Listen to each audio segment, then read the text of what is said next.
Ladies and gents, welcome to another best of 7 decider. Winner here joins the main event players in Hidden Cup. We'll be playing the main event on a hero account. And man, oh man, did we not expect this matchup. You know, there have been expected brackets like the Tato Heart bracket. That was expected. Everyone predicted Tato Heart, and that happened earlier today. But St4rk, he's a player who's been around a very long time. He's an older generation. He's a veteran of Age of Empires, has actually accomplished a lot throughout his career. But the thing is, he is quite possibly the slowest player in the entire qualifier bracket. I mean that. Like, of the 96 players in the qualifier bracket, he might actually be the slowest. And let's face it, you do need some speed on top of the strategy in Age of Empires. St4rk has shown that core strategy and consistency is key, and he was able to beat running in the second round, where I had said I could lie to you guys, but I did say that running was the favorite. And then he beat Dogao, which, I mean, and that even felt, I mean, it obviously felt way more convincing. Dogao had deep runs in previous Hidden Cups and on the map pool, right?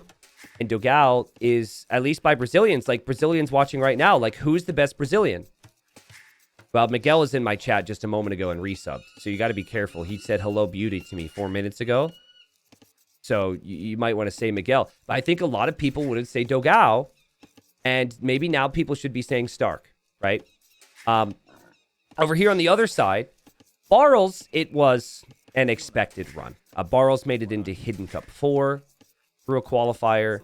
He did lose the first round. I believe Barles was Jacqueline. Yes, Jacqueline of High Nuts, I believe, was his account, which I'm sure he loved once he got told that that was his account. But Barles, very consistent, very strategic, but also very aggressive and can be quick at times. And I think a lot of people like to say that Barles is like a closed map player, but I think that's incorrect. I think he has the ability to play closed maps very well, but he also has the tools in his locker to be aggressive. So he has gone for the Magyars. You would expect some aggression through scouts from the Magyars. And St4rk is the Saracens. Now, St4rk has a lot of wood at the back of his base, which does sometimes happen on slopes. But his main gold is pretty far forward here. And so he's choosing not to take that, as he, too, is also pushing in some deer.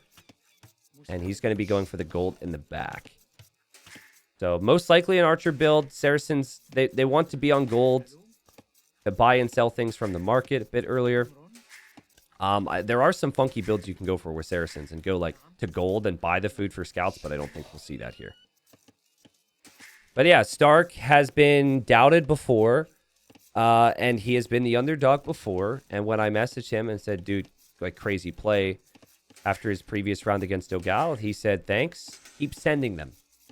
So I like the mindset from him. And I've spoken to some players who apparently did some training sessions with him. And they basically said, don't count out St4rk. His strategy is really strong. So it was funny. And both players I spoke to about it said, obviously his APM is low, but his strategy is really strong. So we'll see how it plays out. Thank you, SAHD guy, for the almost 2 years now. Appreciate it, man. Thank you, Tea Time, for 30. Good morning, Alpha Crit.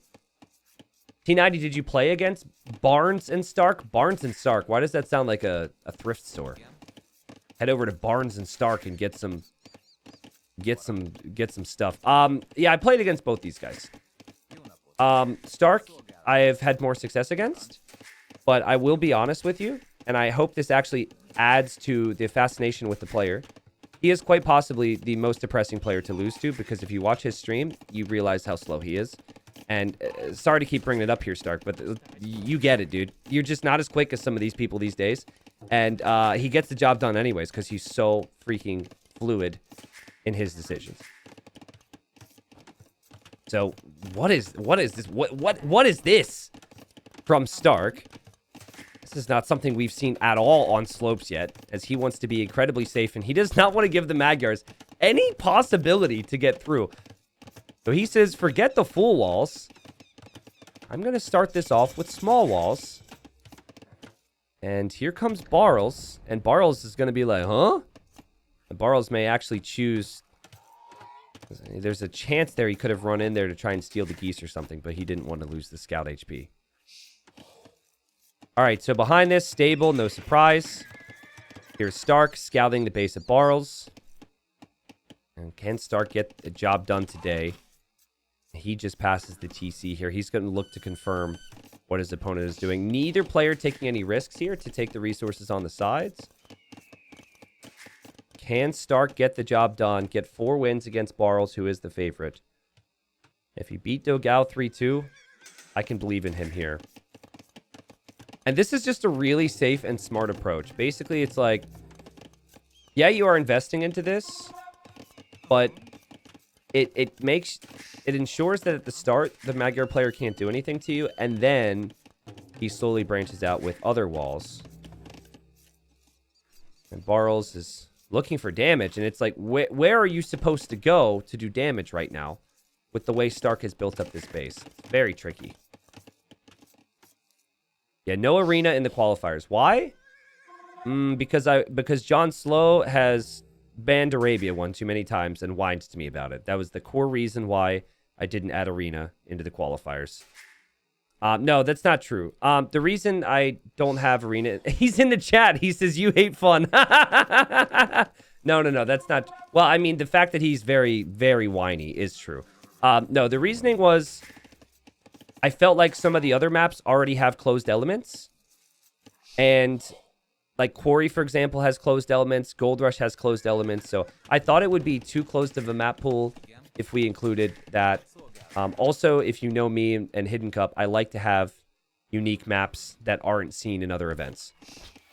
So that arena is seen in a lot of other events. It's very well known. And so for that reason, I did not include it. So those are kind of the basics of it. I will have 6 maps added to the map pool for the main event.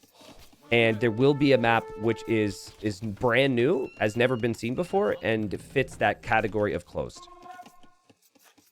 So that'll be something to look forward to. But here comes st4rk. He's going to move forward now. He's really taken his time, hasn't he? Moving forward here with archers and spears. Now, he's going to go for the blacksmith just yet, so he doesn't have fletching yet. No kills here. Barles has had some idle st4rk has had some idle TC time, which he would have wanted to avoid. And he actually came over here to take these resources. So a little risk here from st4rk, but, you know, from Barles. Man, I can't get their names right.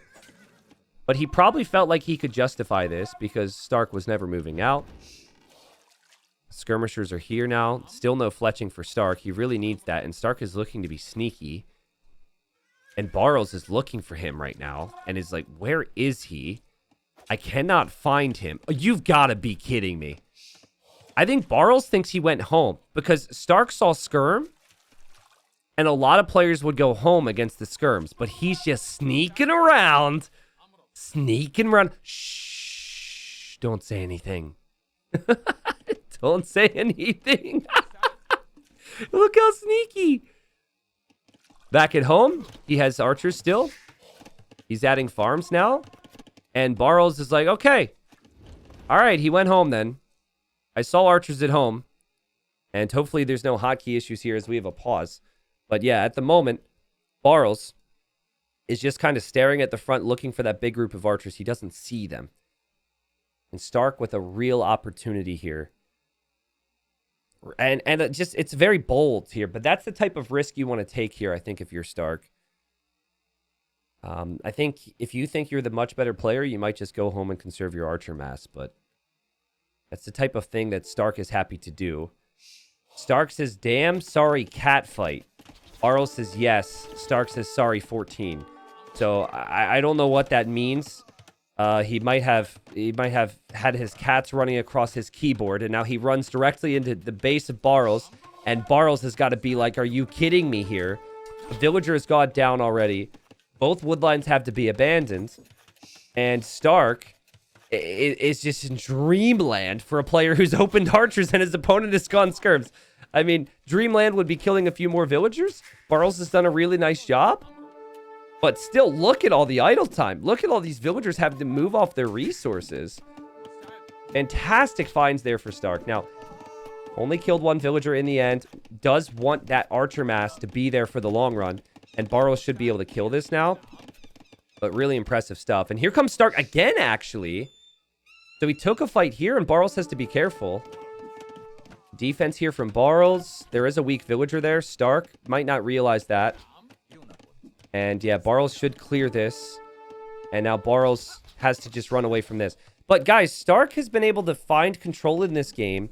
And I'm looking at the eco for Barles, and the efficiency has gone way down. I rarely reference this, but look at the WELM bottom left. Worker efficiency last minute, 49% for Barles. And that's just because of his eco moving so much. I'm surprised it's even 49% in all honesty. And so at the end of the day, some archers were lost just to kill one villager, but Stark will be able to beat his opponent to the next stage. Needs a little bit more gold income, and he'll be clicking up. And here now he needs to micro his archers, and this is really good for Barles. This is what Barles would have wanted. After all that harassment from Stark, he clears this up. And now the army count is not really going to be there for Stark in the next stage. If Stark could have just gone home, maybe he'd have more to work with in Castle Age. Dang. So that was a really nice find from Barles. Barles can sort it out, shake it off a little bit, and ultimately click up to the next stage here. So it does feel very natural now for Stark to just go into Knights and Camels. The opponent has skirmishers, so a lot more archers. Doesn't really make a lot of sense. Actually, with it being Magyar scouts, I think it's very likely this stable could go down soon. So Stark has to do everything he can to try and keep this stable up. Because you can only produce out of this in Castle Age, and then it still takes however many seconds to produce the Knight. Or Camel, of course. And 400 HP has already been taken off. Also, Barles is just attacking farms with his skirms, because you cannot farm if your farm is being attacked. And did you see that? Did you see that? Okay, I thought Stark was going to sneak. Stark was sending new archers into the TC, which, again, is not something pro players usually do. This is just like... Stark has a lot of old-fashioned tricks that he sticks to. Yup, right into the TC. And, I mean, those archers hopping out was just to give him a little bit more time for the stable to produce something. And I think Knight makes the most sense here. You gotta have something more than just Camel here if there's gonna be some spears there. So I think 2 Knights into Camels would make sense. Knights can push away these skirms, maybe. Stark hasn't really expanded much this game, and Barles is double-checking that right now. And we'll see if these 2 Knights are going to be enough here for Stark. No bloodlines. Does have armor. Barles about to be up. The spears will get some extra attack here as well for Barles. But then there's still archers around. And the skirms are going to dive for those archers now. Nice move. All the ranged units will be going for certain targets. And well played from Stark, actually. Stark gets really close to the skirms because the skirms have minimum range. He focus fires down the spearmen. And now it's 15-15 on the KD, and Stark's got a couple knights. And now the spearmen and the skirms both aren't a worry anymore. Barles loves his cav archers, though.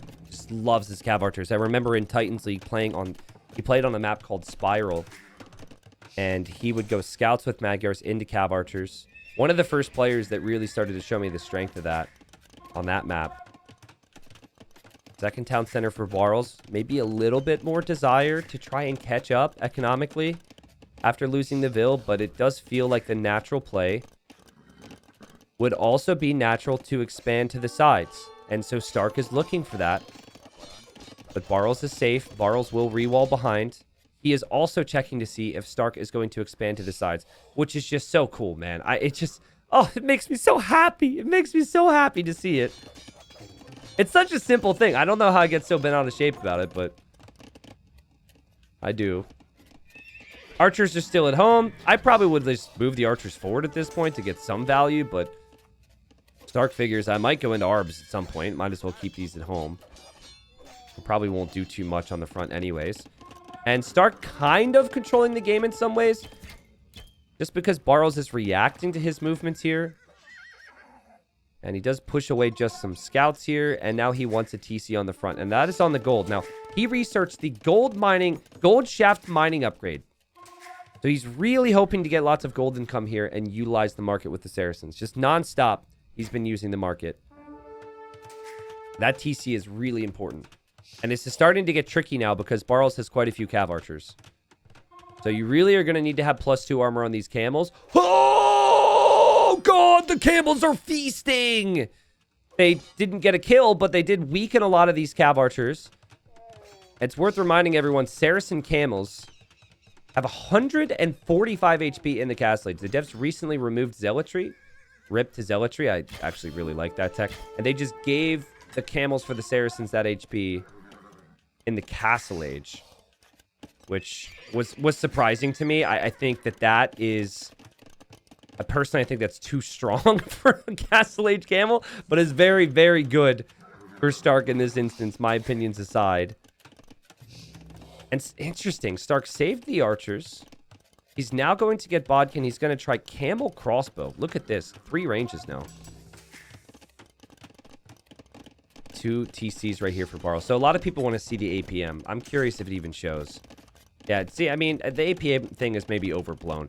Also, do we trust these stats when we look at it, guys? Do we think this is everything? Because I don't. I know that...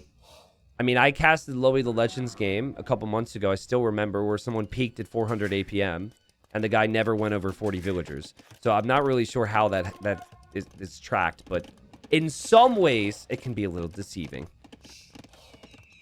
Why wouldn't you go camel skirm? You need a lot of food for that, and camel crossbow kills. Like, and when I say kills, like kills villagers, kills buildings. The archer line for the Saracens also destroy buildings faster. So this is going to be a terrifying army to fight up against here if you're Barles. I think what Barles would need is to have something like cav archer and maybe even some siege. But I think this combo can get really strong for st4rk, and it's not something that Barles is expecting here. He hasn't really seen anything that tells him this is going to be happening. That was the classic st4rk wanting to know where Barles had the cav archers, so he attacked the stable, and then Barles had to show him. And now Barles will find out about crossbow. It's very rare. Typically, it's going to be eco and 1 unit type, and then later, after the eco, you switch into another unit type. To go into crossbow now is really rare. Barles had a scout here. He just lost it. So Barles spotted that st4rk was going to go build a TC there. And is this mix good enough? Remember, the camels aren't fully armored yet. You do have that HP. But I'm looking really good for Barles right now. Look at the micro. Sitting on the hill. He's whittling down the crossbows. He does have to leave. But that's the beauty of having cav archers. You can't back away. And now st4rk is going to head over here. I expect a TC to go up there. Yeah, it feels like the cav archer mass is in a pretty good spot here. TC did come up over here for Barles. He's been banking up some stone for some time. I think where players build a castle is always a fun thing to talk about on this map. And middle castle is becoming less and less of a thing that's overrated. Sorry, I was going to say it's something that's underrated. But I think as I was saying the words, I was just remembering a lot of people are castling the middle. I think some players, though, will still give up the middle and expand to the sides, but there's so much stone and gold here. And these fights for Barles are incredible. So far, crossbow has not done it. And now he's thinking maybe I need elite skirm. But this economy for Barles is flying now. Res collected is higher. Still taking incredible engagements. Wouldn't mind seeing the thumb ring upgrade from him. Feels like a very natural spot for a siege workshop, too, because the camel number is not big enough to be able to take engagements. Maybe it just becomes a forward castle here. Here come the villagers for Barles. This hill feels like it was meant for a castle. This is a aggressive yet safe castle. But if you really want to end the game, you can go for a castle further forward. And a castle here would take st4rk completely off of that gold. And then st4rk might not have options. He already worked his way through the other gold. And yeah, there's the castle. Barles maybe realizing safe castle is the way to do it. Honestly, though, he continues to take good fights, so I could have understood if he wanted to build it further forward. This castle is still going to make life really awkward for st4rk and really good for Barles. And he will protect some stone and gold here, which could lead to more castles, of course. This could just be a stepping stone. Some players would force it down there, but with elite skirm out and crossbow and now ballistics coming in, you never know. But the Cav Archer mobility has just done so many good things for Barles. Like, Barles is choosing when to take the fights. This is why we've seen Cav Archers. This is why we've seen Cav very frequently on this map. And now Stark's going to move forward and see a castle, and he's probably like, oof. Actually, no, you know who else is like, oof? Barles. He's got knights and camels in his eco. That's super annoying, but nah, Cav Archers should be able to go home and deal with that. And I don't know if Stark is really paying attention to this at the moment. He just kind of tossed his units in there. And Barles should be able to go up to Imperial Age soon as well if he wishes to. Look at the vision from Barles still. Active on the right side. That does lose a villager there. Stark has killed 3 villagers. Barles has killed 0. He's going to castle the left side. Ooh, this could be dicey. Stark sees this. Stark also needs to react to this. It's kind of a small thing to react to. He does react to it. Army's coming. There's ballistics. There's skirmishers. This could be really, really awkward for Barles, but it feels like he's got enough army. Basically, Stark would have to choose. Do I fight the army or do I fight the vills? He can't do both. And he will always choose army here. And it's fine. Like this, for Stark, this isn't actually the end of the world. You killed some Cav Archers. You didn't lose anything. That castle does not make your life any worse. But the siege does. The siege makes it way worse. And I did not see that happening. Man, and this is just such good play from Barles. Super smooth the whole way through. Stark did a great job to find some early damage and make life difficult for Barles. But then once it got to Castle Age, it just feels like Barles is flying. Still, though, Stark will be able to click up to the Imperial Age. He does click up to the Imperial Age. He will have a castle, and his hope now is to be able to treb down this castle from Barles and push the middle. Barles, though, takes down a TC. So now Stark only has 1 TC producing vills, with the other one advancing to Imp. And I wouldn't even mind to see like a 3rd and a 4th TC right now from Barles. Just like a crazy economic play. Feels very, very likely on this map. The longer we go into like Hidden Cup. Obviously, this is... You win here, you go into the main event. But I think you look at these resources. You look at how much space there is. It makes a lot of sense to me to drop a town center here. Maybe even another town center somewhat at home. And boom! Big shot from Barles! And Stark reacted, but he reacted right after he got hit. Meanwhile, Barles is going... Oh, God. Meanwhile, Barles is going for herbal medicine. He's going to heal up his Cav Archers in his castle. And oh, geez. Stark just getting wrecked there. And, you know, maybe in some ways... Now, I do think it's something that maybe I've brought up too many times. But I do think in some ways, if you have a greater ability to multitask, it pays off in those instances, right? Controlling the eco, controlling the army, doing all of that simultaneously is really difficult. But that was a moment there where Barles was in more places than Stark. And he's in Imp, which makes it look very difficult for Stark now. The knights here will clear up the skirms. The first treb is on the way for this castle. It will be primarily skirms for Stark. Doesn't have too many camels now. And that's why the stables were added by Barles. And Barles is wasting no time here. He's like... I think he recognizes that there's no way that his trebs can be killed. Because it's underneath his castle. So instead of staying here and waiting, he's just going to push this area. Where he knows Stark has a lot of eco right now. Cav Archer upgrades are coming in. Barles will drop a very aggressive castle there. Interesting positioning. Most of these villagers can be protected because of them being on the wood line. Barles could always try and break through this way. Still do need to see. Stark might try and do something desperate here against these trebs. Barles is only going for the siege workshop right now. Again, knights are finding skirms. Like, these knights don't even have many upgrades, guys. These are just... I mean, they have the attack upgrades because of Madgar's getting them instantly. but just one armor upgrade. Usually skirms can still kind of deal with that, but Stark is getting picked apart. And right now he's going to go into a Trebor. Now there is a difference in the situation with the Trebs, because the Saracens can make bombard cannons and the Magyars cannot. But then the Magyars have Cav, and they also have Magyar Hussar, which have a bonus against siege. So they both have different tools to take care of those Trebs right now. I don't actually know if Barles is really planning on Knights for that long. I think he's happy with what the Knights did for him. And this 2-villager castle he wants to protect. He will absolutely protect it. He's got heavy Cav Archer in. Thumb Ring coming in. This is before Recurve Bow comes in. And Barles will control this right-hand side. So good luck, Stark, ever, calmly collecting resources over here. Stark is still alive. His population is decent. His army count is actually higher. He's got a lot of skirms, which counter Cav Archers. And while the momentum is there for Barles, if Barles loses this castle, he could have some real problems. And I'm still not seeing enough Cav to counter the skirms, which makes me think there is actually a chance here for Stark. Here, he's still alive. He'll kill that siege. This castle isn't pressuring him at all. The skirms are going to loop on back here. And it's crazy how Stark is just so consistent and how he isn't killed.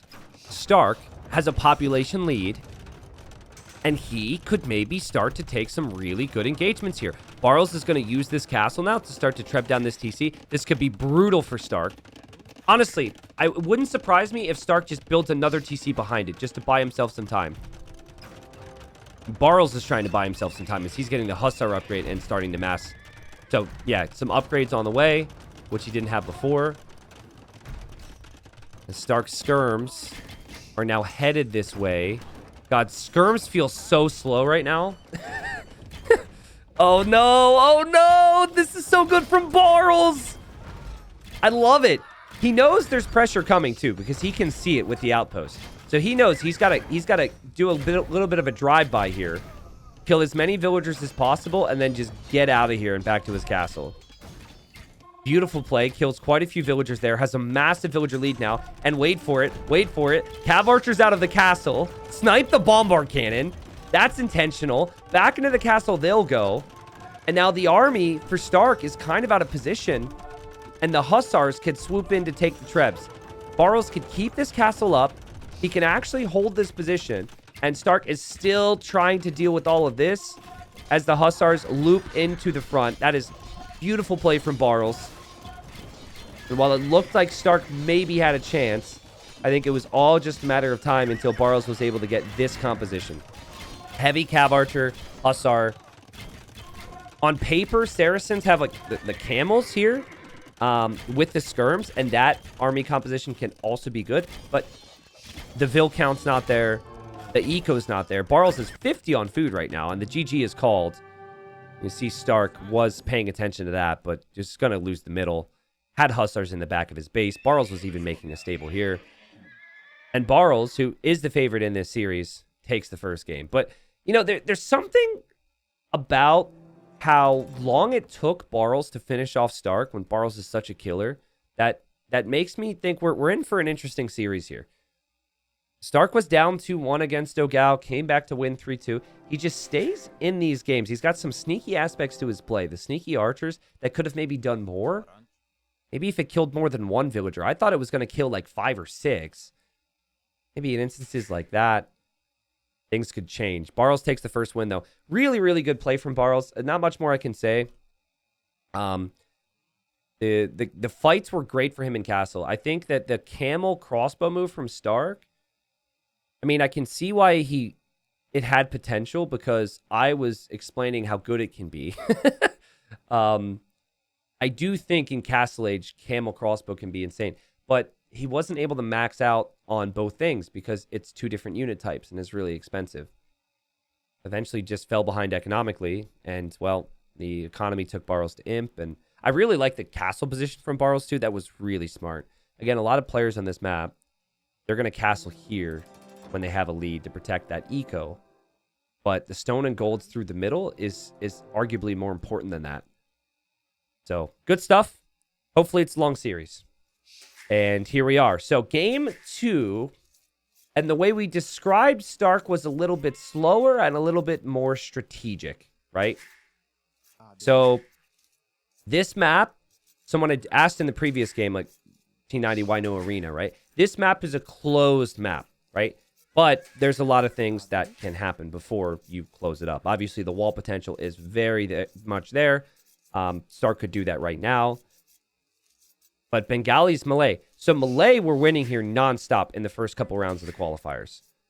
And Malay's win rate still might be one of the best win rates in the qualifiers. Someone could maybe check. Yeah, someone could maybe check that. We have... Shoot, what's the... AoEstats.io has a tab for Hidden Cup. And then we also have hiddencup.com that has stats. Hopefully we don't crash those sites again. But... yeah, the Malay were really good, is my point. And it's all because of their timings. But the Bengalis have been shown to be quite strong by one player in particular, which is Mihai. Mihai will be playing again tomorrow trying to qualify. And we saw Bengalis Malay, and the Bengalis just completely smashed Malay in late game because of those elephant archers. But that is late game, which means you do need to protect yourself, and you do need to get there safely, which Barles, I'm sure, is going to be out here trying to avoid. We will see. Thank you again, everybody, for being here. Thank you, Schlopsy, Sunsky, Hendy, Gorilla, Bubba Gump. You're welcome. Justa, Bear Ives. Thank you, Macintosh, for the year. Yeah, obviously, with this whole sub thing, primes also go directly towards the creator, too. It's a little different, though, because depending on where you're from, the primes are worth different amounts, but who cares? It's free. You don't get ads, you get the emotes. It supports the content, so. Bengalis actually have the highest win rate. Yeah, I guess that's true because of this new trend, but how many games have been played? I think Bengalis have only been played twice, and it was both by Mihai. Yeah. Malay, 62% win rate on Quarry with 8 games. Okay. And in general, Malay have done really well on other maps, too. So, guys, I actually remember... this is so funny. I have a memory from 3 years ago that just entered my brain. It was Stark against Capoch Invisible Cup. Look it up. It was on Quarry, okay? And Stark snuck a Vil. It's coming back. It was deep down in the basement of my brain. And it was actually the same series. Do you guys ever remember the sneak from Stark on Bay, where he snuck a Vil into the back of Capoch's base? It's one of the best casts I've ever put on my channel. Is a deep dive with the sneak Vil. Anyways, Stark's going to try this. And this is the second time we've seen this. MBL did this in his series against Ganji yesterday. But it's a really smart play. Because from what Barles sees right now, Barles sees a barracks. Barles thinks, I'm making militia. He's making militia. That's it. But this Vil is going to chill back here. And she could be the key to something special here for Stark. Because like we said, the Bengalis want to play defensive.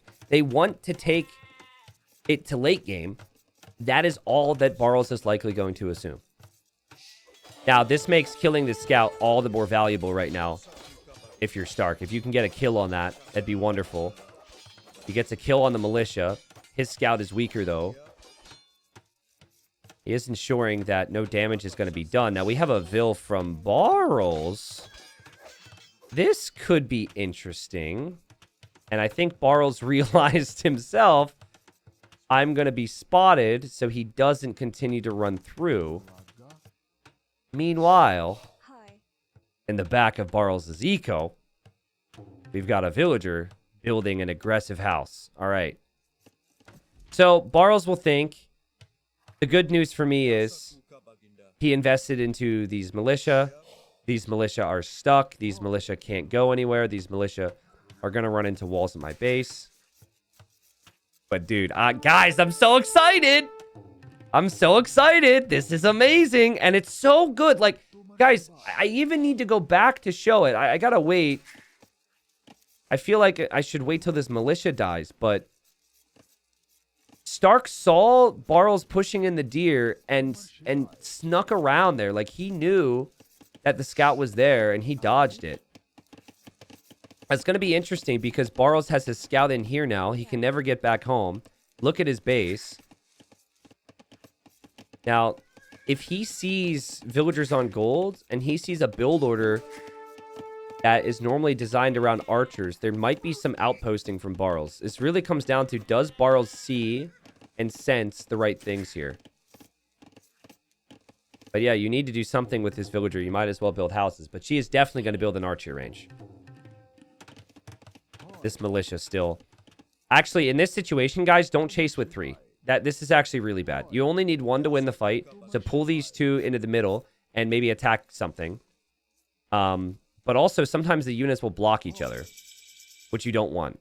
So when they turn, they'll like, this little weak guy, he's kind of annoyed that he's so weak and the others are so strong. They're going to block each other. You see the blocking? It's stupid, man. They've got too much ego.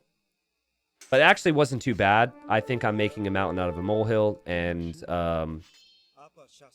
hey, there he goes blocking again. I mean, whatever. We really shouldn't be looking at this. We have more walls. Okay, so from what Barles can see, every indication here is St4rk wants to play late game. St4rk wants to play safe. St4rk wants to play with eco. Now, these villagers are on gold, and Barles will have seen that.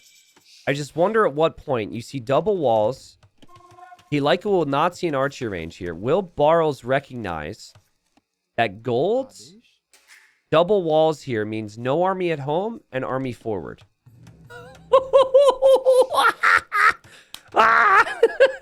This makes me so happy. Yes, St4rk, we love it, bro. We love this. Let's go. It just made my day already. Just made my day. Don't call me a goblin. Don't call me a gnome. This is sick. This is sick. I love this stuff, man. I think, like, obviously we have some incredible talents and the competitive scene is incredible, but like some of this stuff gets lost at times. The sneaks, the scouting, the vision, and St4rk's like his old style is really showing here, I feel. I just wonder at what point does Barles sense it?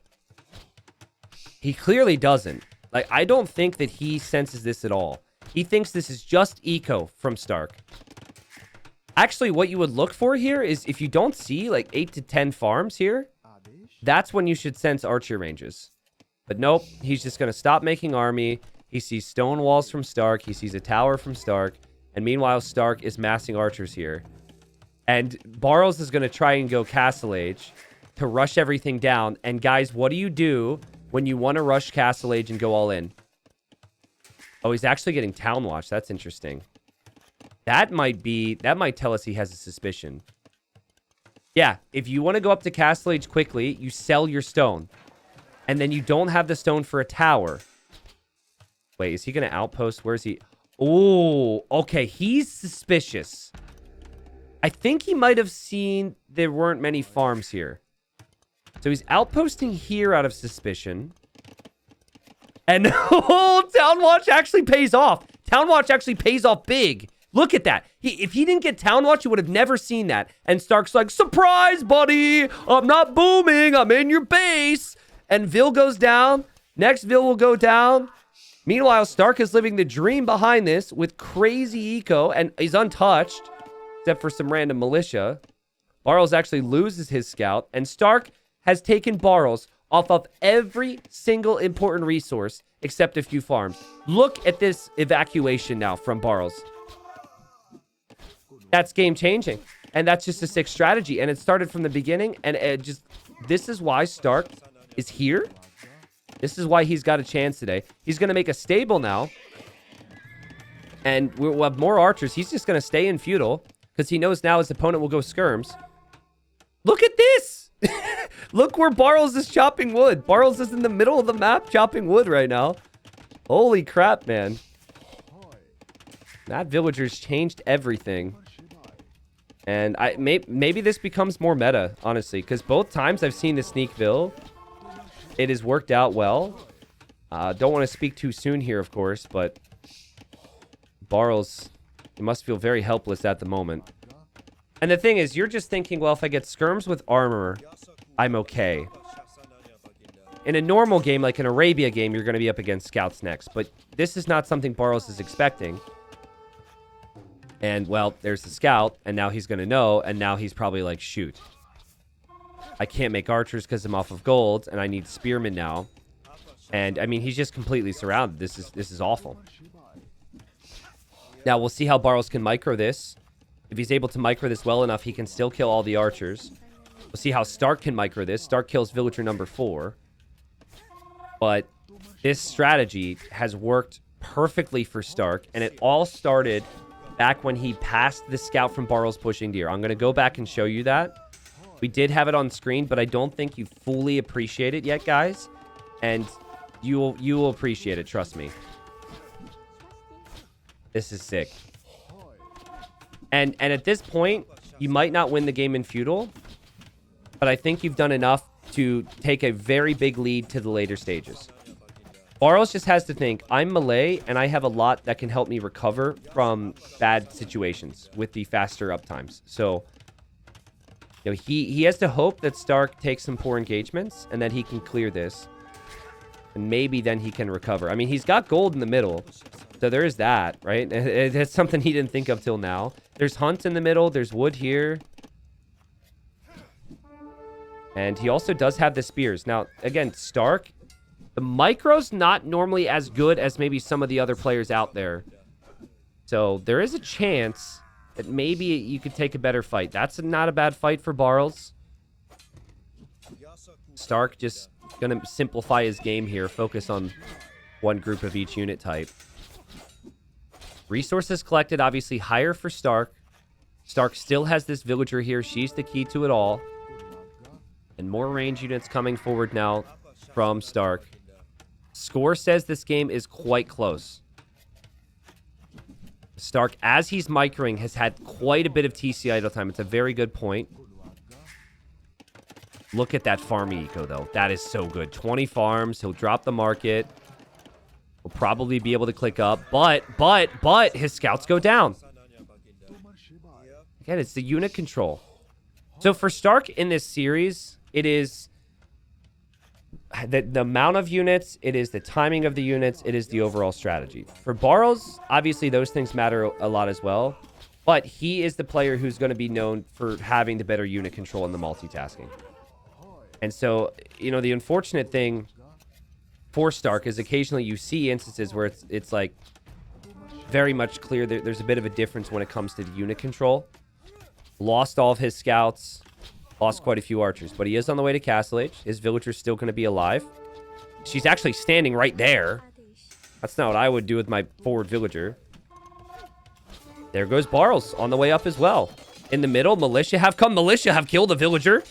Make that villager number 5. We thought these militia were going to be useless now. As St4rk will now know that in the middle of the map is Barles, and he's very exposed there. Now, if only you could make knights. If you could make knights, this would be sick. You just stream knights right into the middle. He might make an elephant. He might actually send an elephant to the middle, because the Bengalis cannot make knights. Maybe he's just going to make scouts. I think light cav upgrade could make sense. It's crazy what the melee can do with the faster uptimes. They spent so little time researching the next age. We might actually see elephants from both players. We have Barles making a stable now. Also, Barles made 2 markets. In the same spot. That is most likely because of how stressful this has been. It's kind of funny that he made it in the same spot, though. Here comes the cheap elephants. Hey, man, meant to pick Magyard, Legend of the Liar style. For those that know that. And, oh, God, that was painful. St4rk needs to upgrade these archers. Where is she at? Okay, so she is over there. A nice job from Barles to stay alive in this game. Seriously. Really nice job from him. And it's 50-50 one. St4rk needs this one. If he has any chance to win this series, he needs this one. This strategy has done so well for him. He is going to get the light cab upgrade. He's making double light cab production from home. So he's got 3 total stables. And he's going to try and raid the middle. Now, there's villas everywhere, right? The TC's there, but still, the wood line's there. Like, there is no wood income whatsoever when it comes to the main base of Barles right now. Nice micro from Barles. Stark trying to take out the skirms. He will make a monastery. Stark will definitely make monk there to convert these elephants, but the cheap elephants have done the job so far. Light Cav's down, still moving around here from Stark with these crossbows. And Barles is maybe beginning to think, I've done it. I've defended from this. I'm safe now. And now there's Light Cav coming towards the middle. Now can Stark control the Light Cav while also controlling the crossbows? Seems like the spears are finding hits. Barles is defending from this. Beautiful job from Barles. A lot of multitasking is required here. Those Light Cav are very, very weak at the moment. But there will always be more pressure coming. And the crossbows, the mass is still growing. And there's a monk now to convert an elephant. Those elephants need to be deleted. He doesn't delete it. So now Stark has an elephant. And that elephant can be so helpful in so many different ways. And now the Light Cav are back to the middle as well. What a stressful game, man. This is insane. I don't actually know who it's more difficult for right now. In terms of, like, controlling the units. I think it should actually be more difficult for Stark. Because, like, the areas of the map he's looking at are so wildly different. At least for Barles, it's somewhat the same. This is a lot of pressure. Now, this TC is really good here for Barles. Protects the wood, also protects the stone. But what a funny game. That monk there wants to convert the elephant back home. And will not get the conversion. The scorpion could go down. Light Cav are kind of weak. Doesn't go down. Nice hold here from Barles. There's a monk, though. Stark goes for the Repairville. There's another monk. Barles, back away, back away, back away, back away. He backs away. Crazy game. Stark, he can boom like the best of them, but he needs to settle. He needs to decide on what he wants to do. And he's going to go for elephant archers? Well, elephant archers are the key to the Megali late game. Was not expecting Megali Castle Age. Not sure I love that move. I mean, the more I think about it, if Barles can get a castle here, that could be pretty sick. But how can you do that? You need to defend. Okay, guys, if you would build a castle as Barles, where would you build it? Would you build it forward, or would you build it over here to protect your own base? There's big reasons for both. Really tricky to decide on which one to go for here. Okay, so chat's split 50-50 right now. I think I would go for the defensive one, like right here, because it cuts off the units flowing into your base and makes it easier to defend. But then, if you don't do this, then you're letting Stark chill. And Barles does not want to let Stark chill. That is a beautiful castle. And it's hard to disagree with it, right? Only way that's a problem. Stark, by the way, doesn't have stone walls this whole way. The only way this castle becomes a problem is if he now gets pushed at home and dies. And that's why he's dropped the tower. That is an amazing castle. If Stark has random Karambit warriors running into his eco, he is not going to have enough to be able to attack at the same time. Like, he's trying to get conversions here all the time. Even going for villagers. Now Karambits are in. Oh, man. Best of luck to you, Stark. House walls from Stark. Ugh! Quick walls. No, not happening. Need some Light Cav. Karambits are weak, but you can make a lot of them. And a castle there from Stark. Okay. How is Barles defended from this? Barles is a 25 villager lead. Is so impressive. He's lost more villagers, but he's going to kill a couple here. And the castle he has will kill some too. But Stark's castle will go up. Now we have elephants from Barles. They're going to join the party. Oh, man, what a mess. And meanwhile, still, Barles able to defend with some decent siege shots. Crazy survival from Barles here. It could have been so much worse. I think that I'm already thinking back and like the town watch choice, so he could see a potential sneak. He definitely felt like there was a chance. That was so clutch from Barles. It prevented him from losing more villagers to those sneak archers. In both games, we have seen sneak archers from Stark in some way, shape, or form. We are going to see armored elephants now. Ooh. So armored elephants from st4rk to take down this castle. st4rk still has control of this whole area. He also has redemption now, so he can... Don't convert a market! He has 2 of them! Okay, well, he converted the blacksmith, and Barles only has 1 of those. Karambits are going down. TC's going up. Armored elephants will be a surprise. I don't think Barles sees... No, he does see that, which might be why he has Karambits.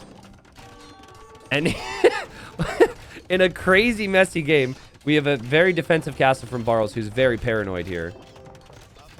And this castle does somewhat protect the gold, but not fully protect it. He's going to expand that eco now.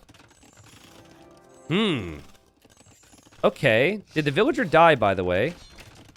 I think she died at some point. Salutes to her for her contribution to this game. So, Barles has a massive eco lead, right? But what he doesn't have is as much structure to how this plays out from here. Oh, God. Elephants are going to switch sides here.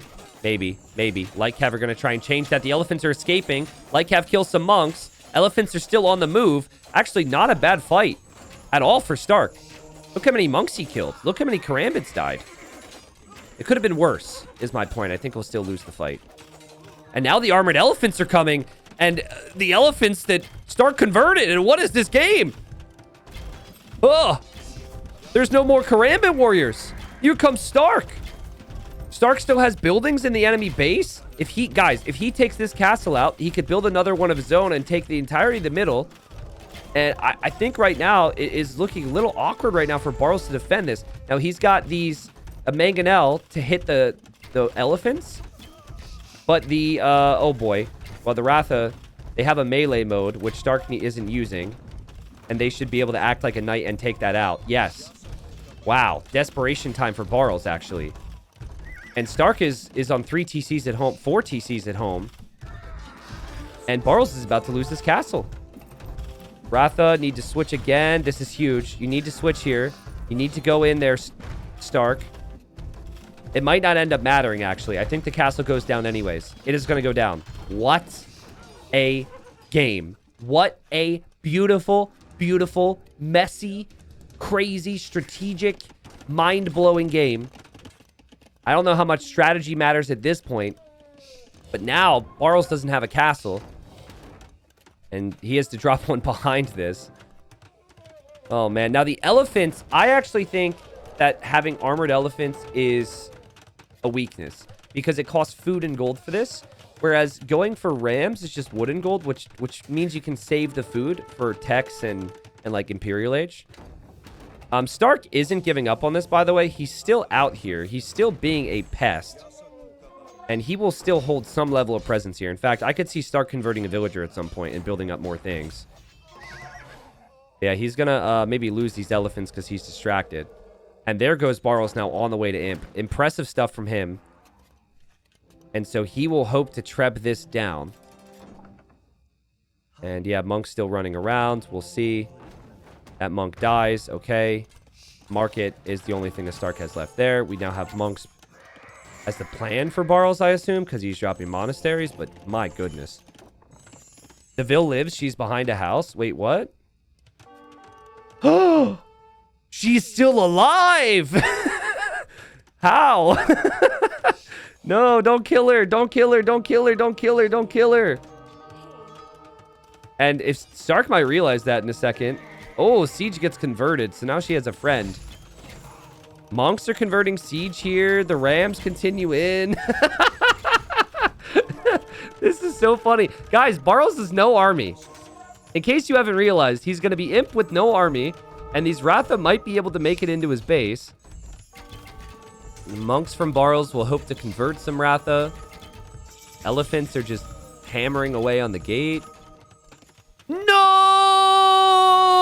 She's dead! Oh!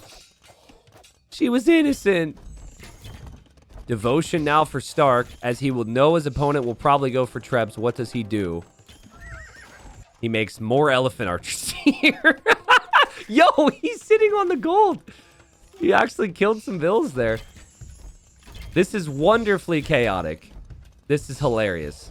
And he's going to be through. What a game. Also, he's building a backup castle, probably expecting that he's going to lose the forward one. Look at his economy, guys. We don't see this. Look at how expansive that economy is. And he now has stuff on both sides of the eco of Barles.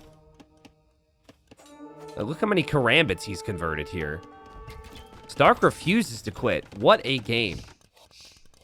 And still, I mean, we're waiting for Barles to make trebs, but he can't advance out too far because he's distracted, and there's a lot of things happening.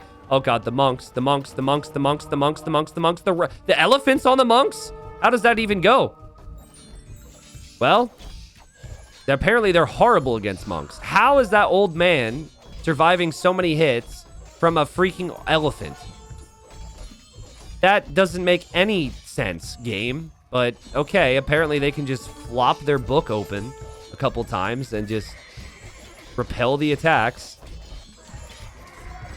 I mean, still, these monks aren't really dying. They're going to eventually die, though. And, guys, there's still constant action here. st4rk is always paying attention.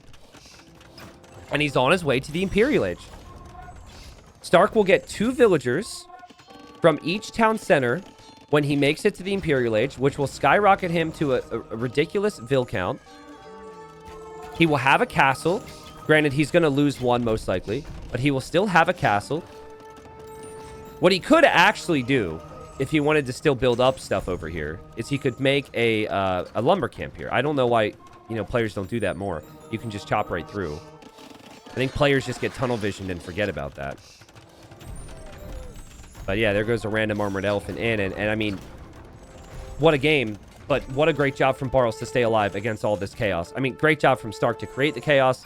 But on the other side of things here, how is Barles still alive when it feels like he's just been reacting to every single play? He's going to have like 20 monks soon. So light cap becomes more important again for st4rk. st4rk will do that. He will also drop archery ranges now. I assume for skirmishers.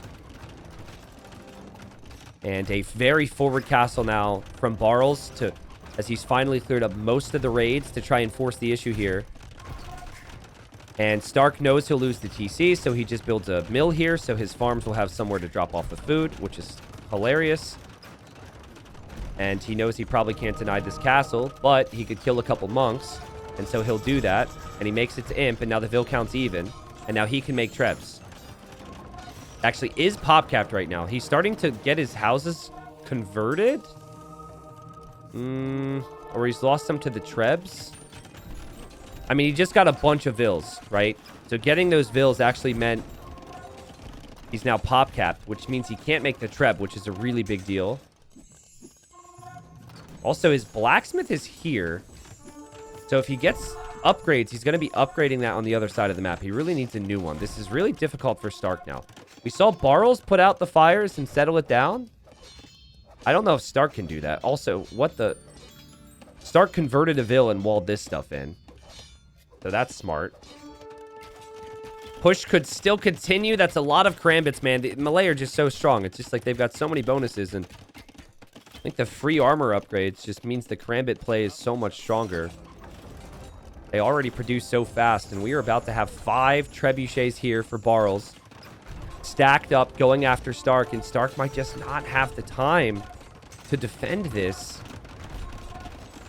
And he's getting ballistics. He's going to go for chemistry. All these really important upgrades. But by the time he gets these upgrades, he might not have the buildings anymore. Barles is completely popped right now. He's at 200 population, which is insane. And he's got 40 karambits, man. And the melee win rate continues. Crazy what the civilization's able to defend from, what it's able to do on the attack. And how cheap everything that it does is, which I think combined with the timings is what makes this civ so dominant right now. And if you lose this castle, you're completely screwed. Like, you need a castle for trebs if you're st4rk. You can't really push the middle without trebuchets. You cannot lose this castle. He needs a fight. He knows Bengali elephant archers are strong. But that is elite elephant archers with the unique tech, which he also needs the castle for, and things that he just does not have. The karambits are here. These things aren't even elite yet, guys. They're just regular, plain old Castle Age Karambits, but there's so many of them, and they are going to tickle these elephants to death. But it will still be death for the elephants. More monks moving in. Another castle now from Barles as he so desperately wants to make it to Hidden Cup 5. And surely, this is kind of funny, seeing the elephant still alive. Surely he's going to get this castle up. Elephants were converted in there. And now Barles has more than st4rk does. And what a crazy game. What a crazy game. Barles somehow defended from that chaos that st4rk sent his way. That was beautiful all around Age of Empires. Let's be real. I know, oops, I put the 1-1 there because clearly I wanted st4rk to benefit from that. But he did not. And well, that's not exactly true. I think he did benefit from his push. But he also chose a strategy which took insane levels of multitasking, and everything always had to be right. Barles, when he made it to Castle Age, somehow made it to Castle Age faster. He just dropped TCs and got that eco rolling. Guys, at one point, Barles wasn't even in his base anymore. Like, look, he's here. How did he survive this game? What a sick job from him. Because this rush from st4rk was so effective. And this villager stayed alive for a very long time. Now, I do want to go back to this. I know it's a bit of a silver lining here for st4rk at this point, but I do want to show you this because I think we need to appreciate it. So this vill went very early, okay? And so I want to show you this from st4rk's point of view. So he's already thinking about this strat. This was part of his thinking at 14 pop. But when he goes forward, I want to show you what his scout sees. Okay, so he's looking around. He's going to look to the edge so he can hug the edge. And then he starts to see that deer. And he's like, oh, okay, we have to stay out of range of that. And then the scout's even pushing. He's going closer to the vill. And that scout shows up and is like, no, you don't. And Barles is just thinking he's trying to disrupt me pushing the deer. But that was actually the villager sneaking at that time. And that's what led to the craziness. Now, I think you can go a bit deeper into that game. And you can, again, look at how good a job Barles did with his eco. He ends up getting to 3 TCs soon after this. And the positions, too, were great. Like, he defended with extra house walls. He took all this gold in the middle. He had 49 seconds of TC idle time. I mean, I just don't know how he was so consistently alive in this game. And then turned it into this. So, 2-0 here for Barles. He's 2 wins away from being a main event player in Hidden Cup.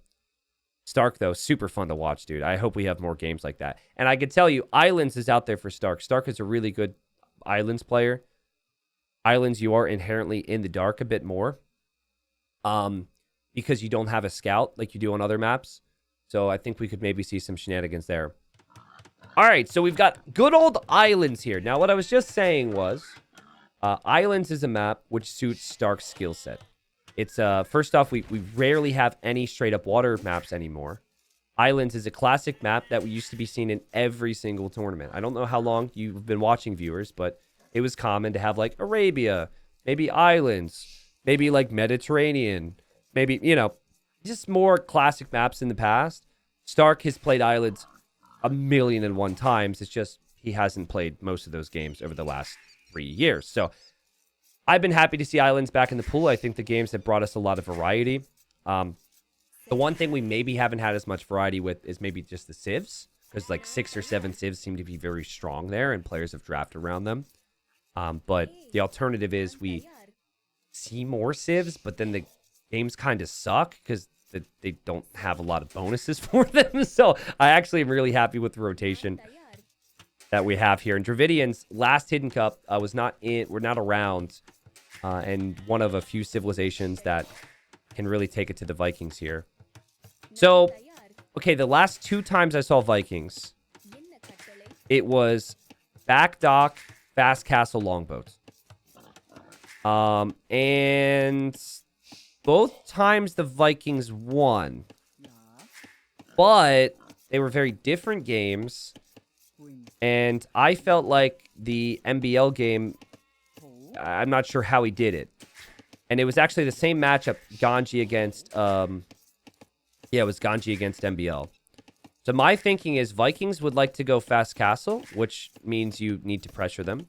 Or Vikings would like to go fast feudal and galleys, which means you need to make it messy. So I am going to guarantee you a transport here. Guaranteed. Okay, I will give 20 subs to the stream if I'm wrong. We will see a transport ship here from Barles. Promise you that. I think it is the best strategy against the Vikings. I think you go front dock, transport, you hop into that transport, you get over there, and you just kind of... You don't give the Vikings that free boom that they want. You don't give them the time to get the galleys masked, all right? So, might be some free subs on the cards. Speaking of free subs, thank you, Japo. Squawk. Is it Squake? Like S-Quake? Or is it Squawk-A? It's probably not Squawk-A, but I kind of want to call it that. It's not, though, because it's probably based on, like, Quake. Last week, Zacho and Cordy, thank you all for the primes, guys. Thank you, Royal. Thank you, Leo. Avalanche says, already looking forward to sending you a picture from our small watch party in Hamburg. Nice. Okay, so we're going to have a little Hamburg watch party for Hidden Cup main event. That's cool. Yeah, we're going to have, during the main event, the ability you can tweet that stuff, and we can have it up on stream, possibly. So, forward dock from Stark tells me this will actually be fast feudal galleys.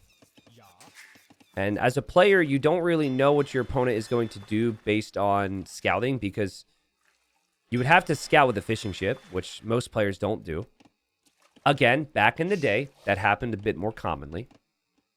But you don't see that these days. I think they're making more adjustments based on if the opponent is in feudal age. So you do get a lot of information from the little bloop, the little notification of your opponent being in the next stage.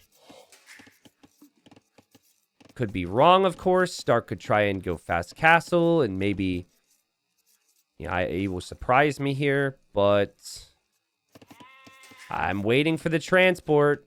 We are going to see the well, hold on. This is 3 fish. This is loom. But I don't think he's gearing up for a transport. Let's see. Loom would indicate he could transport. Transport ship now. Come on, help me out here, brother. Yeah, let's go. Yeah, man. People thought this would be very rare. I think the Vikings have made this be a bit more common because players like to do it against the Vikings, but we've got another transport. And Stark is going for the out-and-out galley war. So you need to mass the galleys, micro the galleys, and if you look away for a second, you could lose them. It's like, for example, how many people in my chat, my Twitch chat, smile if when you play archers, you look away for a second and your archers die tonight? Not calling you out, just saying there is someone there, maybe more than 2, that will agree with that statement. Okay, so it's the same logic, right? Between fires and back away, dude. Oh, okay. Well, hi. Barles has made this very obvious. And to finish my point, it's the same logic with fires and galleys. Only the fires are the Knights of the Sea. So Stark saw this immediately and actually canceled his dock. And Barles sees this. And Stark doesn't have loom. Oh, what are we doing not getting loom when you're the Vikings? You know people are going to land you. I know it. You should know it. Oh, that's an amazing start here for Barles to kill the Vil. And there's the archery range. Okay, so the good news for Stark, obviously not having loom is a little sloppy. But the good news is that he knows this is here. And he has dropped a barracks nice and early. And he is going to go stable. Ooh. I actually love stable.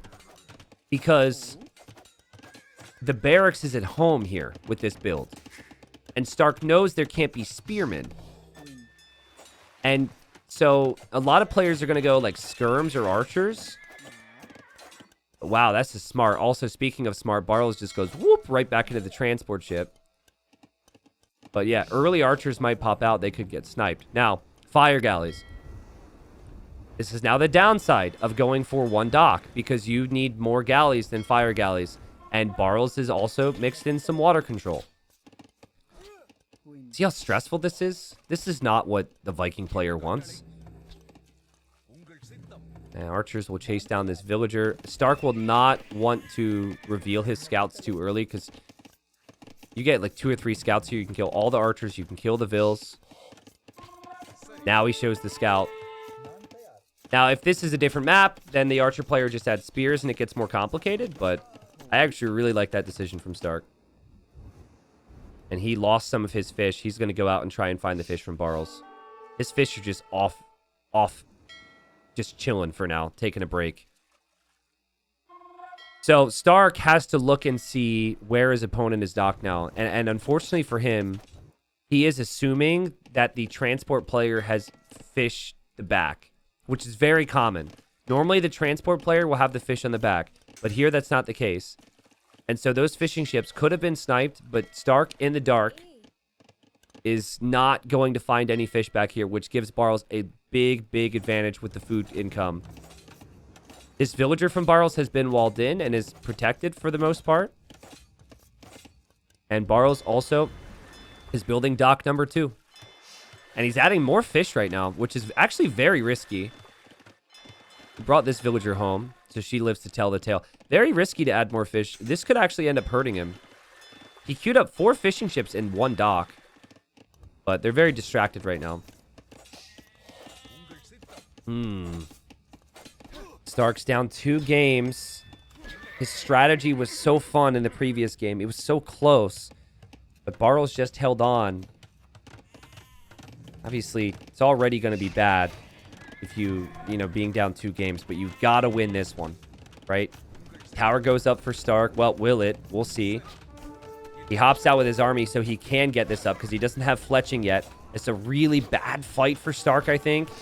But, Barles went crazy with the fish. Barles doesn't think these galleys are out here anymore. Barles cannot push that gold anymore, and he's losing so many fishing ships. A spearman is being transported. Oh, that's so funny. I never thought we'd ever see that. He's like, yeah, I know there's scouts. I need to get the spearmen forward. Now, you know what's wild, guys, about the island's meta is you might be thinking, why no barracks on the front then? Well, it's easier for them to spot you, but then if they raid you with scouts, you can't make spears. The other thing is you want the archer range to be built immediately once you make it to feudal. And oftentimes with the timing of the transport ship, it gets really tricky to get the timings right. So it's just easier to build the barracks here, but that's funny. I mean, resources collected is ahead for Barles, but if the Vikings make it to the next stage and make longboats, they can dominate the sea. A nice job from Barles to still keep some of his fishing ships alive.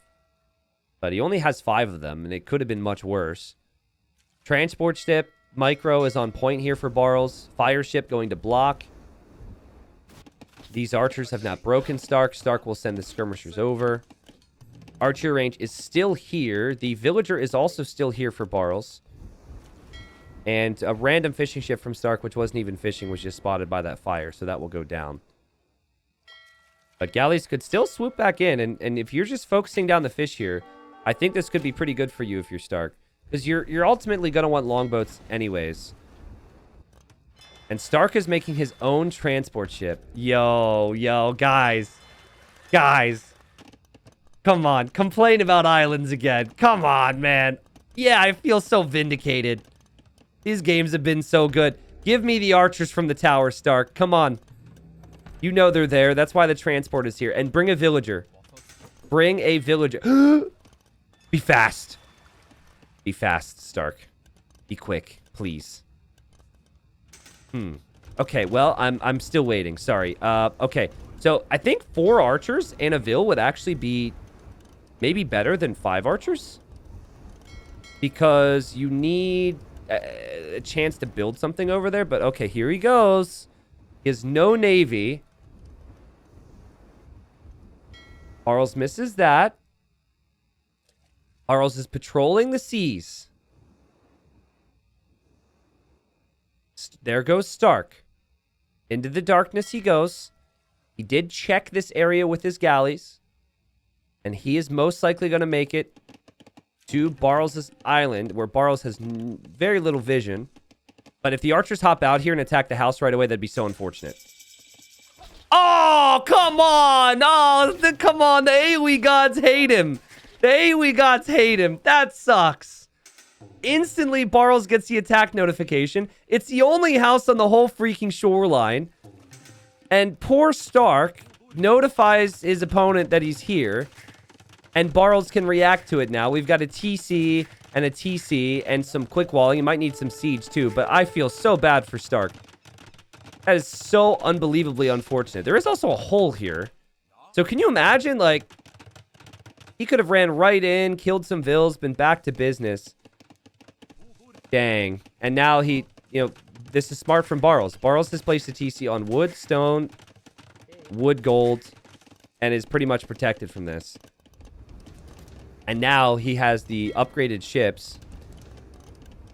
And with those upgraded ships, he will dominate the seas. We'll see if the spearmen... This is... Shout out to Little John from previous Hidden Cups. This was actually a hero in a previous Hidden Cup. It was like a guy from a campaign named Little John.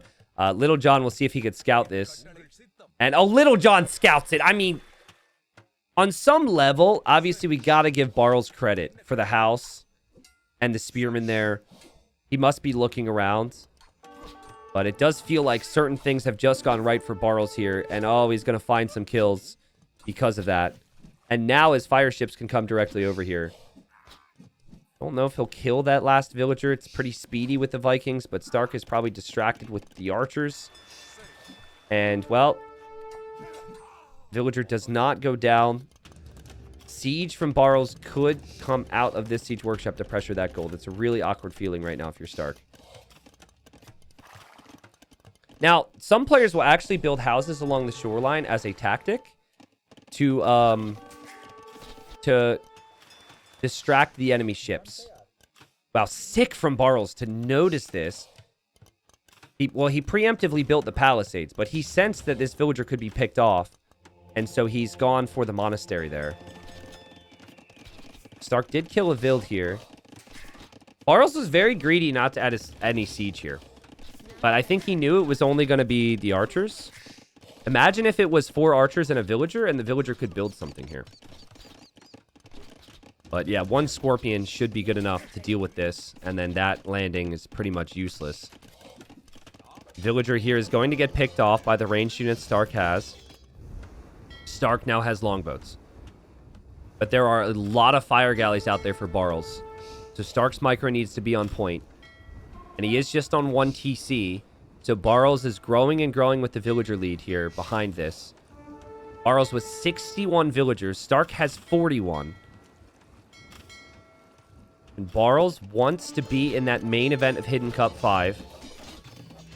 And he wins this one. It almost feels inevitable. There will be a backup qualifier for Stark tomorrow. Everyone who loses these best of 7s gets that second chance.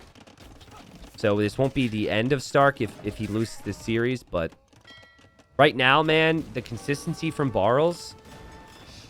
And, I mean, it's just so good, man. His idle TC time every game is always pretty low. His army count's insane. He's always so fast to getting his eco flowing. The timings on his attacks are always so good. Okay, hold on. Transport's still there for Stark. You could maybe use this army in that. And the longboats are really starting to pay off now. So longboats, once you get to like 10 of them, become insanely tough to stop. And is Stark going to go 1 TC fast imp longboats here? Someone with their first message showed up and they subscribed with Prime. Said, "Yay, I did it, T90. Now I will delete this app and never return. Back to YouTube I go." Well, thank you for the sub. Hope you enjoy the stream on YouTube. I will mention, though, that the Prime does need to be renewed. It doesn't auto-renew, which isn't stupid. So, just saying. Enjoy the broadcast on YouTube.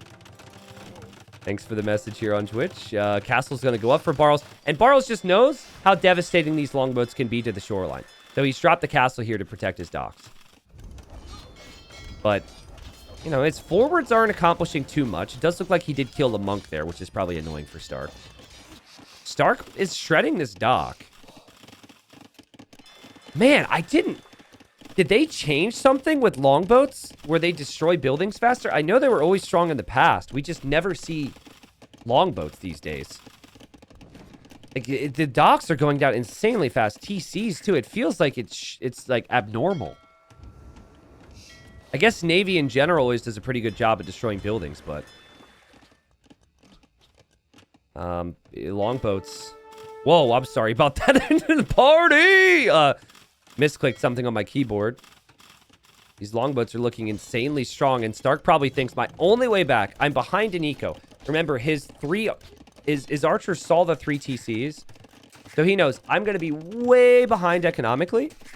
So what I have to do is I have to make sure my longboats are upgraded, and that's why he's going up. I don't know if this will be enough because he's so far behind economically, but this is his best way back. And a great job from Stark to recognize that. And now he goes for more town centers. Transport is still chilling over here. And there was a transport from Barles. Where did it go? Ooh, Barles. Well, dude, you're on the wrong island. You're on the wrong island and you haven't built 3. What are we doing? 2 archer ranges here from Barles on the enemy's island.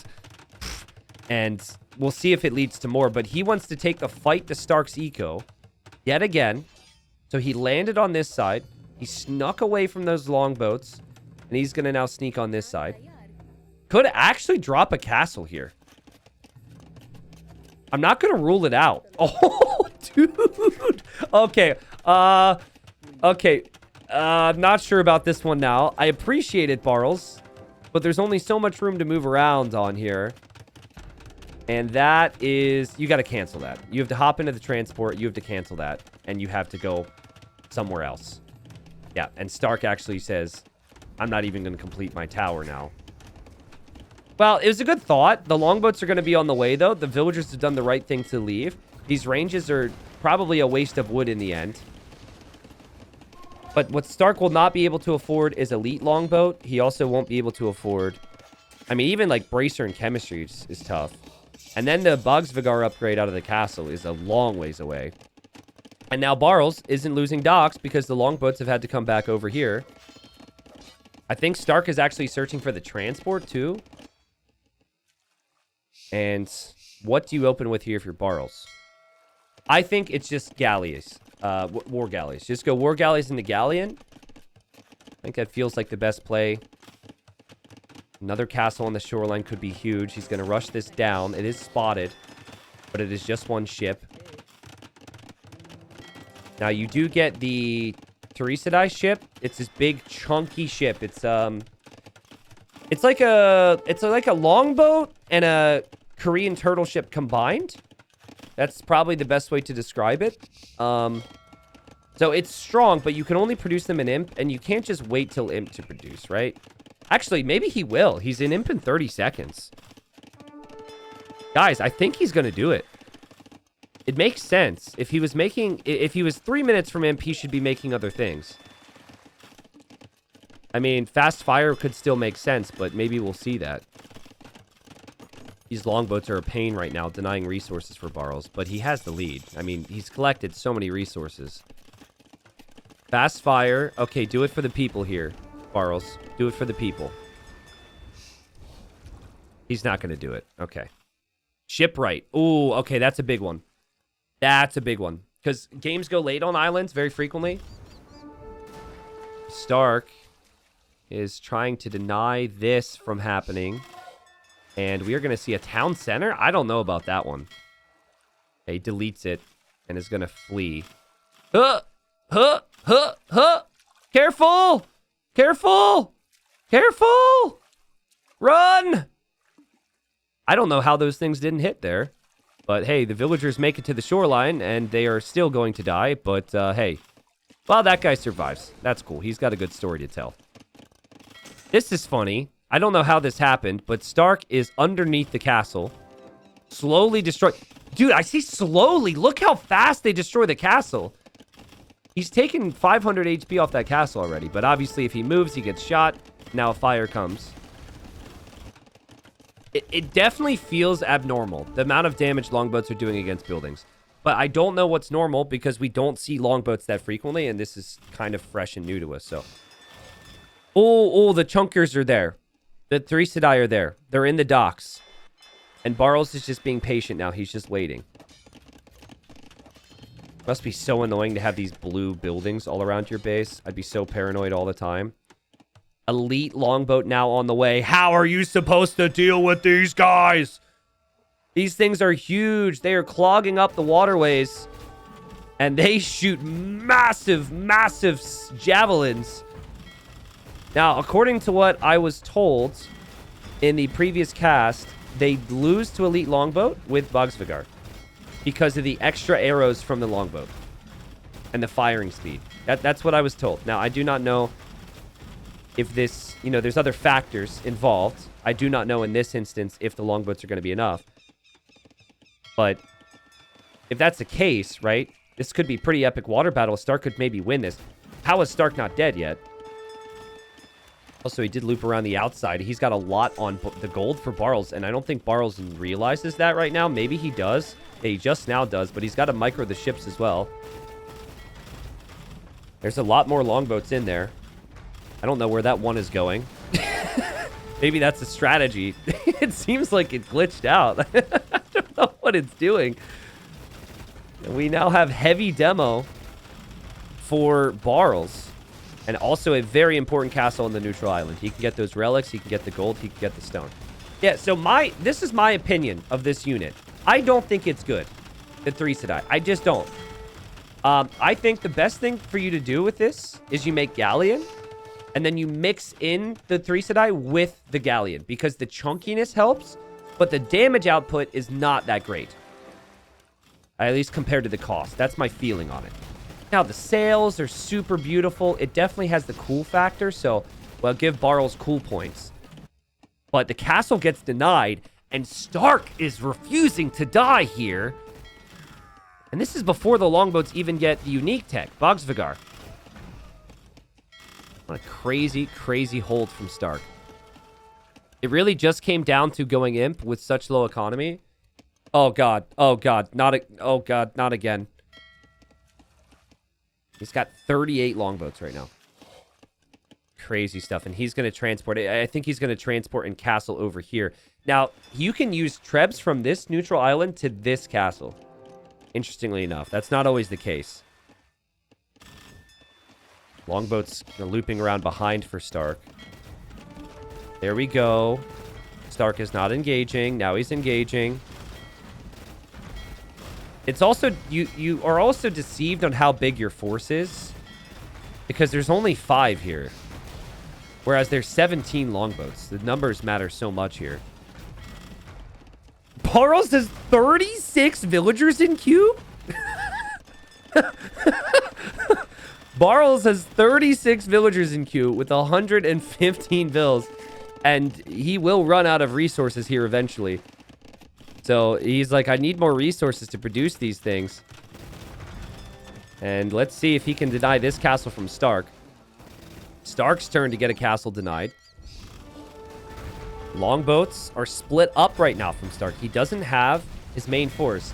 And now we're seeing a combination of fast fires with the 3 That's pretty good. There is also this castle. Oh, dude, if he garrisons here, st4rk doesn't know about this castle. That could be huge. You got a garrison there. Actually, can st4rk just position himself underneath it? What is happening? Villagers over here are going to go down. Villagers over here are going to go down. I don't think st4rk knew about that. He could actually sit underneath it. There's no murder holes.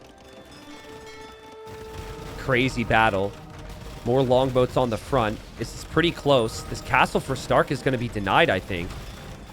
It's at 75%. He will need to get more villagers here. st4rk has lost so many vills this game. And Barles has a lot more in queue, so Barles will have a lot more eco. Again, you do wonder, do you want to have 150 villagers on islands? They'll just, you'll run out of resources faster. But the food doesn't really, you know, I don't know. You're not going to spend the food on anything else. Maybe the ship is good now. Like, maybe Theresida's good. we still don't have the 8+5 for Stark because he didn't have a castle, so he can't get Bogsvigar. And maybe it was just a numbers thing before. Maybe Stark's doing it.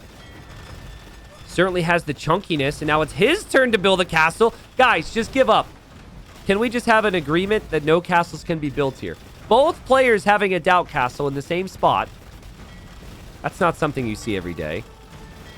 Why don't we just ferry more villagers over here? Okay, more villagers are on the way. I'll keep you updated.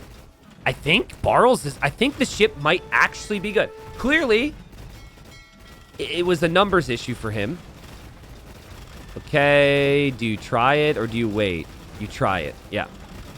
I actually forgot that this was the castle for Barles and this is the castle for Stark, so Stark's castle will go up. Stark also has a castle here, and he's taking some of that extra gold. Both players got the 2 relics on their islands, but both players have not gone for any of the neutral relics yet, which is, I think we know why. Barles could actually complete his castle, funnily enough, if he used the ships to distract the castle from Stark. Stark just has so many ships. I mean, he's forgotten about these. He could use those. Look at these 2 vills to the left of the fight. Just fishing away. Listen, it's a time of war, but people still need to work, right? You don't just get the day off. Heated shot now. Castles will do more damage against ships. And Barles is going for heavy demos. If he can get some big hits, here we go. This is new. We haven't seen this yet.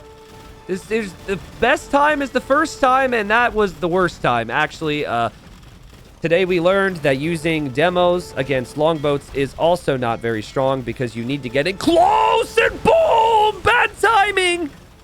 But GG. Yeah, I mean, it was hype, right? We got the highlight. But listen, at the end of the day, it's still, you lost like 20 ships to kill 7, all right? Let's not forget about that. You're spending resources on a unit that can be used once. Those longboats brought the game back from Stark. I was thinking GG. Many people watching were thinking this was GG. And my mind was kind of half already in the next series here when Stark was 30 villagers behind and when Stark had lost so much control. You know, I think for Barles, I think that this chunky ship, I just don't think it's great. Or at least I don't think it's the only thing you can rely on. And, you know, he also had poor timing with this castle. That got denied. And Stark just kept taking good engagement after good engagement. Beautiful job from Stark to defend from that, honestly. And Stark was extremely unlucky. Do you remember this house with those archers? Like, that house, if it wasn't there, would have potentially led to Stark getting many more kills and surprising his opponent. But well done. You can see the difference in the amount of ships created. I don't know how many fires we saw created from Barles, but I know it wasn't over 56. So, yeah, Ornlu did say in the cast with me earlier, he says, T90 in chat, remember when I said 3 Sedai are awful versus longboats? Exactly. Yeah, Ornlu said it. And I never saw him have over 20 at once. It just took so long. And Barles just could never get the momentum going there. So Stark has a chance, 2-1 now. It's a completely different series because of that win. So we will have a little bit of speeding up to do. And I imagine there could possibly be some laming involved. And we're here live time already. Scores 2-1. Barles is up. But, you know, think about the series if you've watched it the whole way through. Game 2 was incredibly close. The strategy from Stark I felt was great. If the execution was slightly different or Barles didn't play out of his mind, it might be Stark up 2-1. So that Islands game and Stark's ability to stay alive, like every game has gone to the Imperial Age, which is telling. Does make you think that Stark's definitely got a chance here. I do think Civ-wise, he'll have to find his moments here. I think Vietnamese are a bit easier to play. And this would be a big one for Barles, obviously, on the back of that loss there on Islands.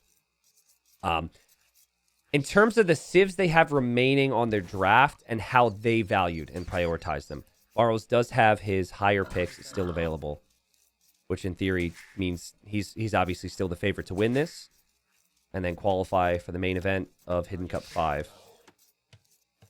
Barles lost first round in the previous Hidden Cup. I do not remember who he was up against, actually. I think it might have, if I recall, I think it was Jacqueline against Warwolf. Can somebody check that? And I think that Barles won the first game on Arabia. I think it was Mayans against something. I forget the other civ. For some reason, I'm thinking Mayans against Huns, but I don't think that's accurate. And then I think, if I'm correct, ACCM, who was Warwolf, won 3 straight, and it was a best of 5, and ACCM won 3-1. So yeah, please check that, because this is always fun for me. But Tatars here, they have extra food on their sheep, or in this case, pigs. That helps out a lot. You also do more damage when on top of hills. Those are really the 2 things. So you have a smooth Dark Age and Feudal Age, and then every fight you want to be on a hill. But I think Vietnamese, cheaper eco upgrades, faster researching eco upgrades, really strong ranged units can be great against the Tatars. But so both civs, I feel, it could be very natural for them to go archers throughout the game. Is anyone checking Wikipedia for me right now? Nobody? Nobody? Come on, chat. Please, somebody. Maybe I should be looking at YouTube. Can somebody please check Wikipedia about Hidden Cup 4? It was Mayans versus Vikings. Okay, got it. Thank you. And he was against ACCM, right? I'm pretty sure it was Jacqueline against Warwolf. Mayans Vikings. Yeah, Mayans Vikings makes a lot more sense. But Vikings have the same architecture as the Huns. Oh! Wait, do they? I think they do. So, yeah, so my brain was half there. But yeah, he wants to be back. He wants to be back in Hidden Cup. 3 on wood right now for st4rk. st4rk plays a lot of Arabia. He is a player who does not reach the heights as others on Arabia. I think he's 2400 ranked, which basically, let's be honest, is basically an Arabia rating. The majority of players are not playing mixed maps on the ladder, which is a shame. But I think Barles is around 26 or 2700. He does maybe mix in some arena every now and then, but for the most part, he's playing a lot of Arabia as well. So there's the barracks for st4rk, which indicates he'll go for some militia here. So this could be the Frush, little French drush, the one Sato invented and perfected. Sato already in the main event after qualifying yesterday. I'm pumped for him. Was talking to him a bit about that. Excited for him. Barles is going to click up here for what I'm assuming is going to be something like scouts, but he has not scouted his opponent at all here. So in theory, this could be a little bit of a surprise. Someone said T90 is the main event seeded. No, if the main event was seeded, right, you'd be able to know who was against who pretty easily. So it's a complete random bracket. Anything can happen. Can have some big matchups in the first round. For example, Hidden Cup 4, I think the biggest one was Tato against Hera first round. But yeah, it's a random bracket. The players are given names at random. And that's how the event plays out. This time, I haven't talked too much about this yet. So this time, instead of doing best of 5s for the first round, it's best of 7s. Pretty much the whole event is best of 7s, with the exception of the 3rd place match being a best of 5, and the final is a best of 9. Still may switch the final to a best of 7, actually, but there's some things we got to work out there, so. You can't do like a half seeding situation. Yeah, we're going to play some players, but not others. That would be... Then you're picking and choosing, and that would be rough. Now, speaking of rough, Barles never scouted this. And now he's got militia coming in, and this barracks could be denied, and this strategy is designed to hit right now, and this is what st4rk needs to get back into this series and tie it up. Even delaying the barracks can be annoying, hitting the villagers like this. I mean, this could still be a villager kill if Barles isn't careful. This is the perfect frush, as we call it, from st4rk. And Barles still doesn't have his barracks up, which still means that he's unable to add an archery range or a stable as a follow-up. Wow, st4rk will be very happy with this. Still no barracks, still no archery range, still no stable. Barles hasn't lost a Vildo, and he probably won't, at least on the barracks, because he's so close to the TC. Oh! Oh, do you delete the Vil? Okay, sometimes these villagers could path out of this. st4rk repositions. Oh, that's amazing. That is an amazing start here. I don't think the other villager will die. But beautiful play there from st4rk, and st4rk's now up a Vil. Behind this, st4rk will go for an archery range. Stark will go for his mill, which he delayed. He's heavy on gold to go archers. Might have early blacksmith as well. And still no building for Barles. This is shaky. Did he forget? No, he thinks it might be scouts maybe. And he thinks he can just defend with spears. He brought his scout home. Oh, and now his scout got hit as well. Yeah, he brought his scout home to fight that off. So I think he is guessing right now. He is guessing that Stark is going to go for scouts on the back of this. And obviously hoping. And there he goes for his archery range now. But if Stark moves forward with 2 archers right now and gets fletching, it could be game ending. But the timing on it's huge.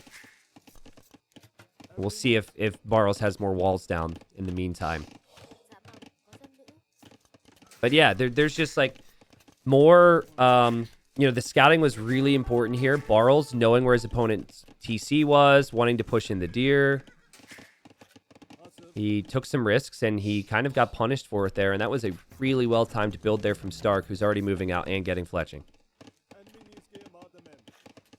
Barles has his scouts. Stark does not. He saw the gold and not the range, but the gold should tell him enough.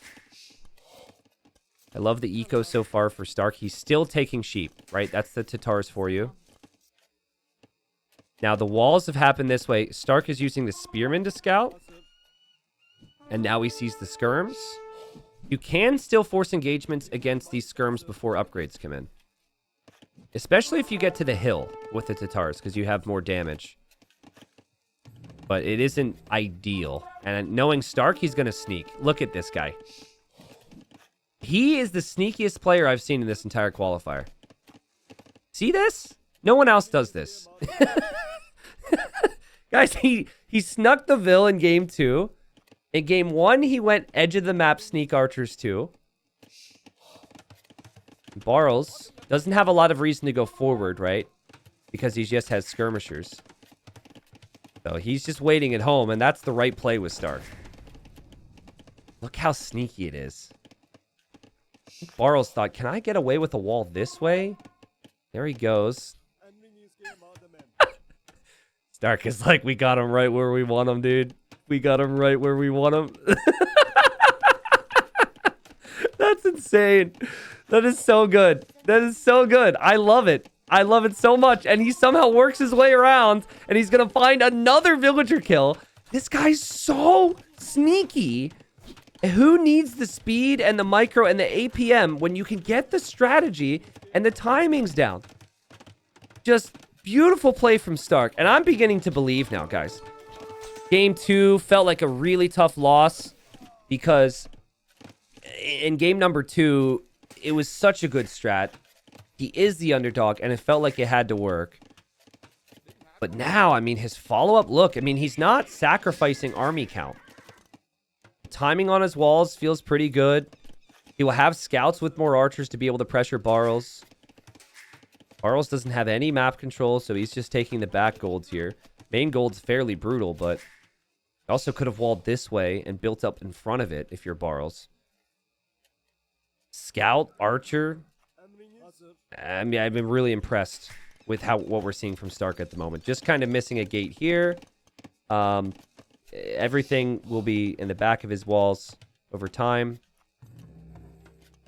And Barles has no clue that Stark is adding scouts. I wonder if Barles is underestimating Stark and his Arabia play in some ways. Because I know I always do. I'm like, oh, I'm up against Stark. Okay, he's super slow. And then all of a sudden, I've got sneak archers in my base. And then he outbooms me in Castle Age, and then I die. He did sense there's going to be scouts in some way here, Barles. He added the spears. It is going to be difficult for Stark here with that many skirmishers. And these are Vietnamese skirmishers. Barles has fletching now. And now this is where the micro matters. The scouts need to be used against the skirms. The archers need to be used against the spears. The skirms need to be used against the archers. The spears need to be used against the scouts. You get it. You see it. Stark losing a lot of archers here, though. And this is really good for Barles. And Barles may even be up to Castle Age a little bit faster. With a good economy. Res collected, of course, hasn't been as good. Because of the idle time and losing the bills. Stark will just drop another range. Okay, so if Stark makes main event, I found something about him that I think is a tell, but I'm not sure if I should mention it. Should I tell? Oof, what do we do? Because I'm going to have videos on this stuff. I definitely have a tell with Stark and his openings, which is a bit unique to him on a map like on a standard land map. I think I'm going to keep my mouth shut, and we can make that content for the main event. There's definitely something within the first 11 minutes that has been unique to him every single game besides Quarry and, like, Islands, so... Sneak archers? Well, that's an obvious one. Yeah, the sneak archers is definitely a Stark thing. Yeah. But there's something specific. I'll make a video on it most likely if he makes it in. Anyways, he's walled. He's on his way up here. And sure, he lost a couple archers, but he did kill 3 vills, which I think is a trade you'll take. More range is here for Barles. Barles is obsessed with cav archers, guys. He's going to do it again here. He did it with the Magyars on slopes. Stark will go for crossbow, and he will go for bodkin. And then St4rk cav archers also seem pretty strong. So, I think that early window, like, if Barles doesn't get elite skirm, and instead he goes for the cav archer numbers, it could be an issue for him. Yeah, losing today means you still have a second chance tomorrow. It should be, I think the loser here faces the loser of... I think the loser here plays against Ganji tomorrow. Because Ganji lost against MBL yesterday. There is also another set after this one today. It'll be Sebastian against Baba Rum. Baba Rum, a player very similar to Stark, who's been around a very long time. But that's even a crazier story. His career is not near as... Like, his career achievements is not near as long as Stark's. Even though Stark is still the underdog here. But, man, that series would be interesting. Stark against Ganji. I know Barles and Ganji are training partners, so they would kind of know each other really well. I think they both would like to make it into the main event and avoid knocking the other out. But that's up to Barles now, right? Barles has to take this lead the whole distance here. He does go for a lead skirm. He is massing cav archers. He does drop the town center. Again, just very passive economic play here from Barles. Stark can do that too. He will drop a TC as well. And Stark has added a Lancer just to help on the front against any skirms. And it's going to go directly to this wood line. Barles might sense this though, because you're not vulnerable here anymore. There's the red on the mini-map. And look at his immediate reaction. Really well played from Barles.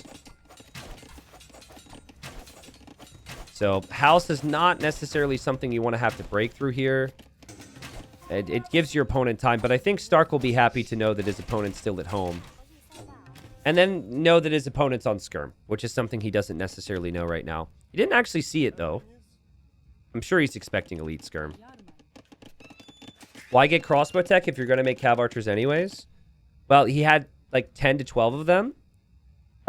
And 10 to 12, like, not upgrading 10 to 12 units can be really, really bad, right? Obviously, if you've got, like, 4 of them, I think that's something you need to consider. But I think at the amount of units he has, I think it's really nice. But I think the longer the game goes, when you don't get Arbalest, it does begin to feel a bit awkward. And Stark would have hoped to find more value from these crossbows.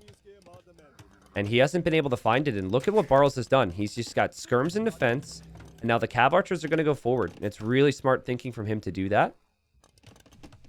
And Barles has made it very tough for his opponent to break him right now. So 2 TCs. 3rd TC now for Stark. You get the sheep when you complete a TC, which can be good for your eco. Helps you get to the Vill production. And Stark hops out. Stark surprises Barles. Barles didn't have bloodlines. Barles never expected Stark to have a whole military force in those ranges. He thought it was going to be 1 or 2. And Stark's patience pays off again. That was crazy. He killed like 4 CA. And now the crossbows are going to find kills. Oh, man. So, you know, as this transitions towards a cav archer war, It's now 2 Cav Archers for Barles. It is 13 for st4rk. And sure, there's skirms, but I mean, the Cav Archers can run away from the skirms, and they get to decide on when they take those fights. That, again, is something that is unique to st4rk. No one is going to have 12 Cav Archers sitting in their ranges. They're going to eject the units. They're going to move them. They're going to be active. st4rk is just chilling. And he's booming. And then when he needed to, he moved out. Crazy. Knowing skirms are out, st4rk will now walk to the middle to build the siege workshop. Guys, I'm loving st4rk's play right now.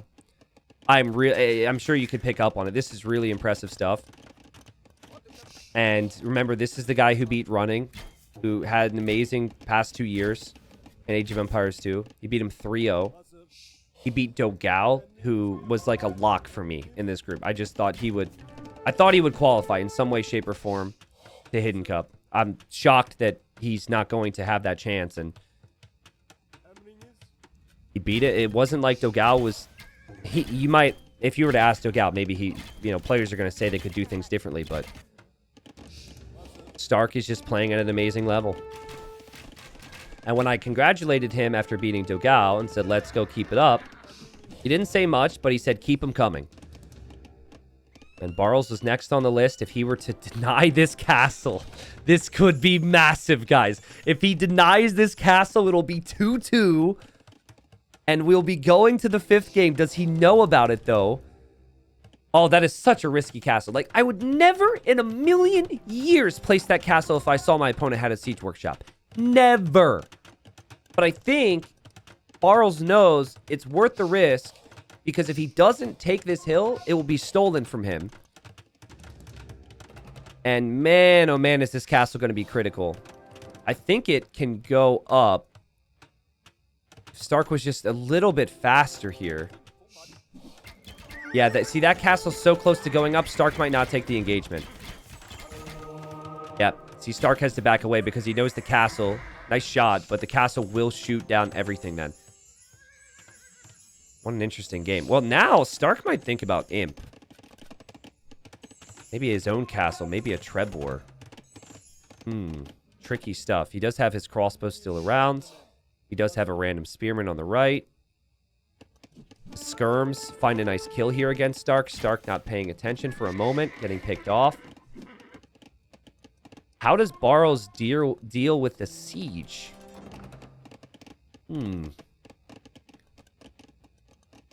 Hey guys, the final series of the day is Babo Rum against Sebastian, where Sebastian is the favorite. He's that next generation.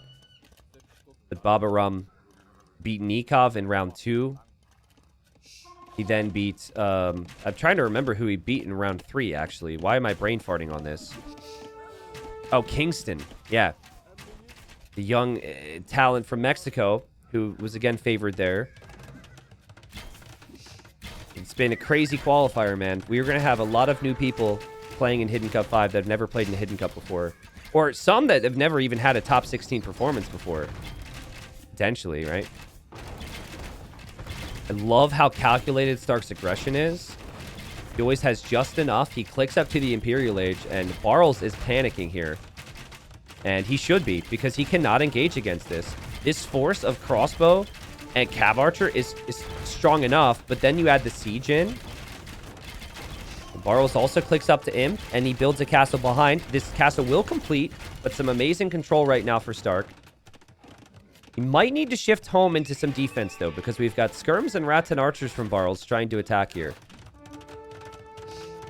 And castle, again for Barles, will go up. Does st4rk even see that? Ah! Where are you going? Turn around! Oh, jeez. That could have been horrible. I mean, he didn't actually lose that much. I thought he was actually tempted to run back there, which, I mean, you never know. But what you do know is if you don't go back there, you're not going to lose your army. So it's a guarantee you save your army if you don't take the risk. st4rk is getting armor now for Cav. And he might be thinking about Hussar. Could be Lancers, but the Tatars have that silk armor upgrade. It adds extra pierce armor to their Hussars. I think that can be really strong here. But I mean, Barles has 2 castles. Barles has solid economy, and those castles can produce Rattan archers, which are a really good unit in late game. He's got 16 Rattans right now. If he can get one big siege shot on these mangonels here, suddenly the skirms and the Rattans can clear all of this. This could be really good for Barles. Big moment incoming. Stark is kind of getting surrounded. He notices that. The Rattans finish off that mangonel. Amazing play from Barles. He's going to get the next one. And all of a sudden, Stark is completely surrounded. He has to run through skirms. And that Cav Archer mass, which we thought would be so important here, disappears. Beautiful defensive play from Barles. I don't know how he does it. I just don't know how he does it. The initial castle was great. This castle was great. That fight was beautiful. He's got 40 army right now. He's getting relics. He just collected a relic at one point. Now he will get upgrades. And the Rattan Archer is a high... It is a mobile archer. It has solid damage output once you get elite. But the big thing about the Rattan Archer is that you can't really counter it with anti-archer things. Well, that's not true. Huskarls would shred it. It is an anti-archer archer is what I meant to say. So, like, skirmishers even aren't that good against them because of their high armor. So, Cav would have to be your choice. Stark, look at this corner. Look how cute this base looks here, man.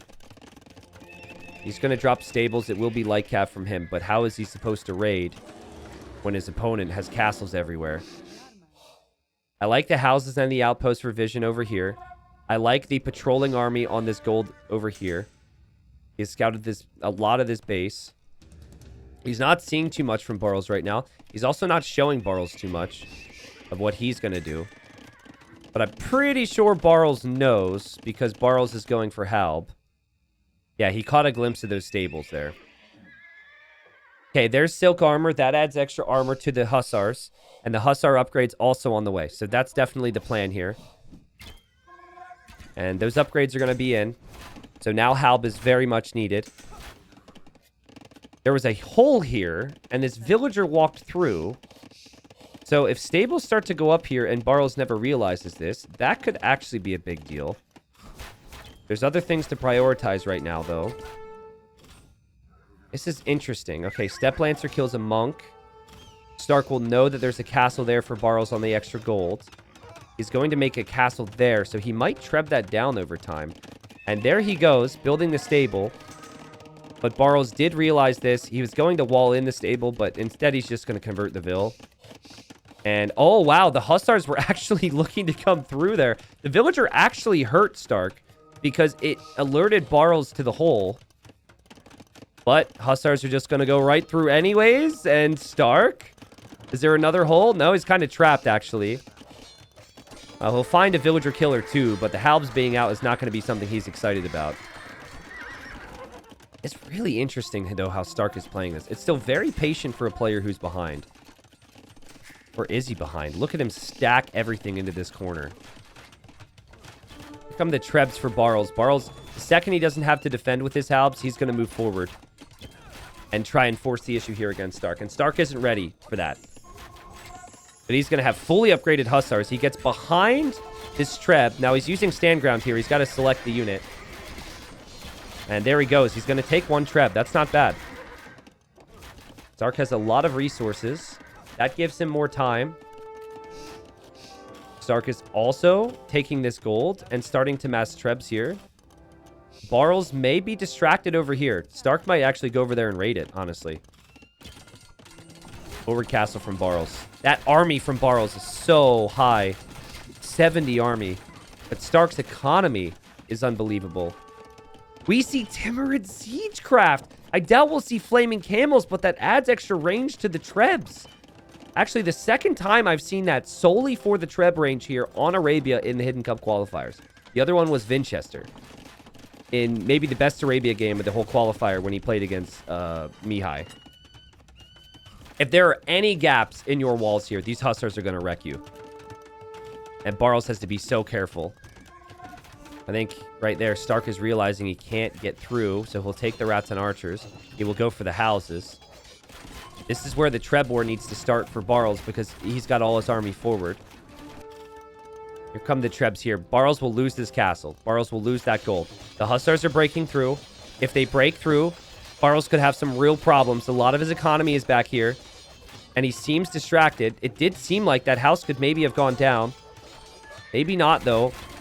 Now we need defense from st4rk. He doesn't have heavy cav archer. He doesn't have chemistry, even. I think he's planning on using his Trebs in defense here. Cav archers can help against the halbs. The Rattan archers could be an issue, but the Rattan archers are not elite. And Barles being distracted elsewhere, running into the castle fire because he's about to lose his villagers here. And st4rk is still here, and st4rk is still here. And there is a very good chance that we are going to see a game 5 if st4rk continues this patient play. This is crazy. Again, there's no elite Rattan archer. There's not a lot of ranged units out here. These cav archers from st4rk can really win him this fight. And his Treb has additional range. Could maybe have enough firepower there to take down the Trebs here from Barles. Look at Barles bring in more units quickly. Chemistry's now on the way for st4rk. st4rk needs gold, by the way. He only has this for gold income, and maybe there's something else. He's going to roll his Trebs over here to break through. He's still holding. His castle's being repaired, though, and it's really close to going down. And Barles always has just enough to defend here. The skirms will be great. The Hussars are going to be great. More repairs, more Hussars. Hold on, folks. Hold on. What's happening? The Trebs have to back away here. Trebs for Barles go down. God, man. I mean, chemistry is such a nice tech here. That extra damage is going to be so helpful. And st4rk isn't finished yet, guys. He's going to hold. And actually, if he could wheel these Trebs back home, he could just take this castle out then. I think Elite Rattan Archer was queued up somewhere. I just saw a bunch of resources disappear for Barles. Maybe he got halb. He queued up halbs. No. Elite Rattan Archer is going to be in queue. But he doesn't have many of them. He doesn't have many skirms either. He really doesn't have an anti-archer unit on the field right now, which is a wild thing as the Vietnamese. And it makes sense because, like, he prepped for halb because that's pretty much all st4rk had was Hussar. But what a fun game. Also, this Hussar will maybe eventually break through. I'll keep you updated. I saw that blinking on the mini-map. st4rk needs to win this game, right? This has to be a win. Going down 3-1, Barles is too good. It would be really difficult to come back and win the series then. And, you know, Barles, he's taking a fight that is more than fine for him here. He's still killing units with these halves. And actually, he's freeing up population space for his Rattan archers, which he needs the most right now. And his Trebs are stacked, and they will go from this hill to hit the Trebs from st4rk, and st4rk will lose every single one. Barles will only lose 2. And even though st4rk has some gold on the right side, I am wondering, can he deal with the composition the Vietnamese have? It feels like halb Rattan archer is so strong. And st4rk doesn't have as many defensive castles. st4rk can't take this stone. st4rk isn't maxed out. He doesn't have heavy cav archer. You can see Barles, he just will occasionally micro down the cav archers here with his range units. I think this comp is unkillable. I think halb Rattan archer is just the ticket. Trebs, though, I mean, secretly, silently, not really secretly, these Trebs back here have been chipping away at the Trebs from Barles. So that's good. Still lots of gold income for st4rk on the neutral golds. Maybe Barles runs out of gold. Vietnamese do have a pretty cool tech available called paper money if they've been running out of gold. They receive some gold income from their lumberjacks. This Hussar got through. I'm not sure how, but it did. And wow, I mean, st4rk is still holding. I love st4rk's ability to stay alive in games is wild. You know what hurts him, though? This was supposed to be his gold. Barles has been taking it this whole time. That is really bad. I guess it kind of evens out the gold situation then because of the neutral golds that st4rk has been taking on the right. Hold on. Trebuchet's exposed for Barles. He'll lose it. He's wheeling his Trebs over here to take that castle. st4rk has to deal with this. I don't know if he has the army count. The army count has been the issue. He has to consistently back away from these halbs. If he does not, he could lose the cav archers. And then the rats and archers are better than the cav archers at this stage with these upgrades. The villagers are going in for the trebs. Stark is desperate. It's actually going to work. He's going to take one treb. The rest of the villagers come to repair. So clearly Stark feels like if he loses this castle, he will lose the game. The villagers continue to box down the trebs. And his castle's still up. More hussars can come in, maybe. I mean, the villagers are still there. They're the ones that have the secret. But, oh, man, this is the golden come for Stark. These villagers aren't mining gold anymore. And there's so many pointy boys from Barles all the time. He's been so consistent. Stark trying to raid now, trying to break through. Actually, there's a little halberd there from Barles, which might catch up to Stark. Stark has never been able to get over 50 army. It's always been about 40, and Barles has been at 70 with consistency.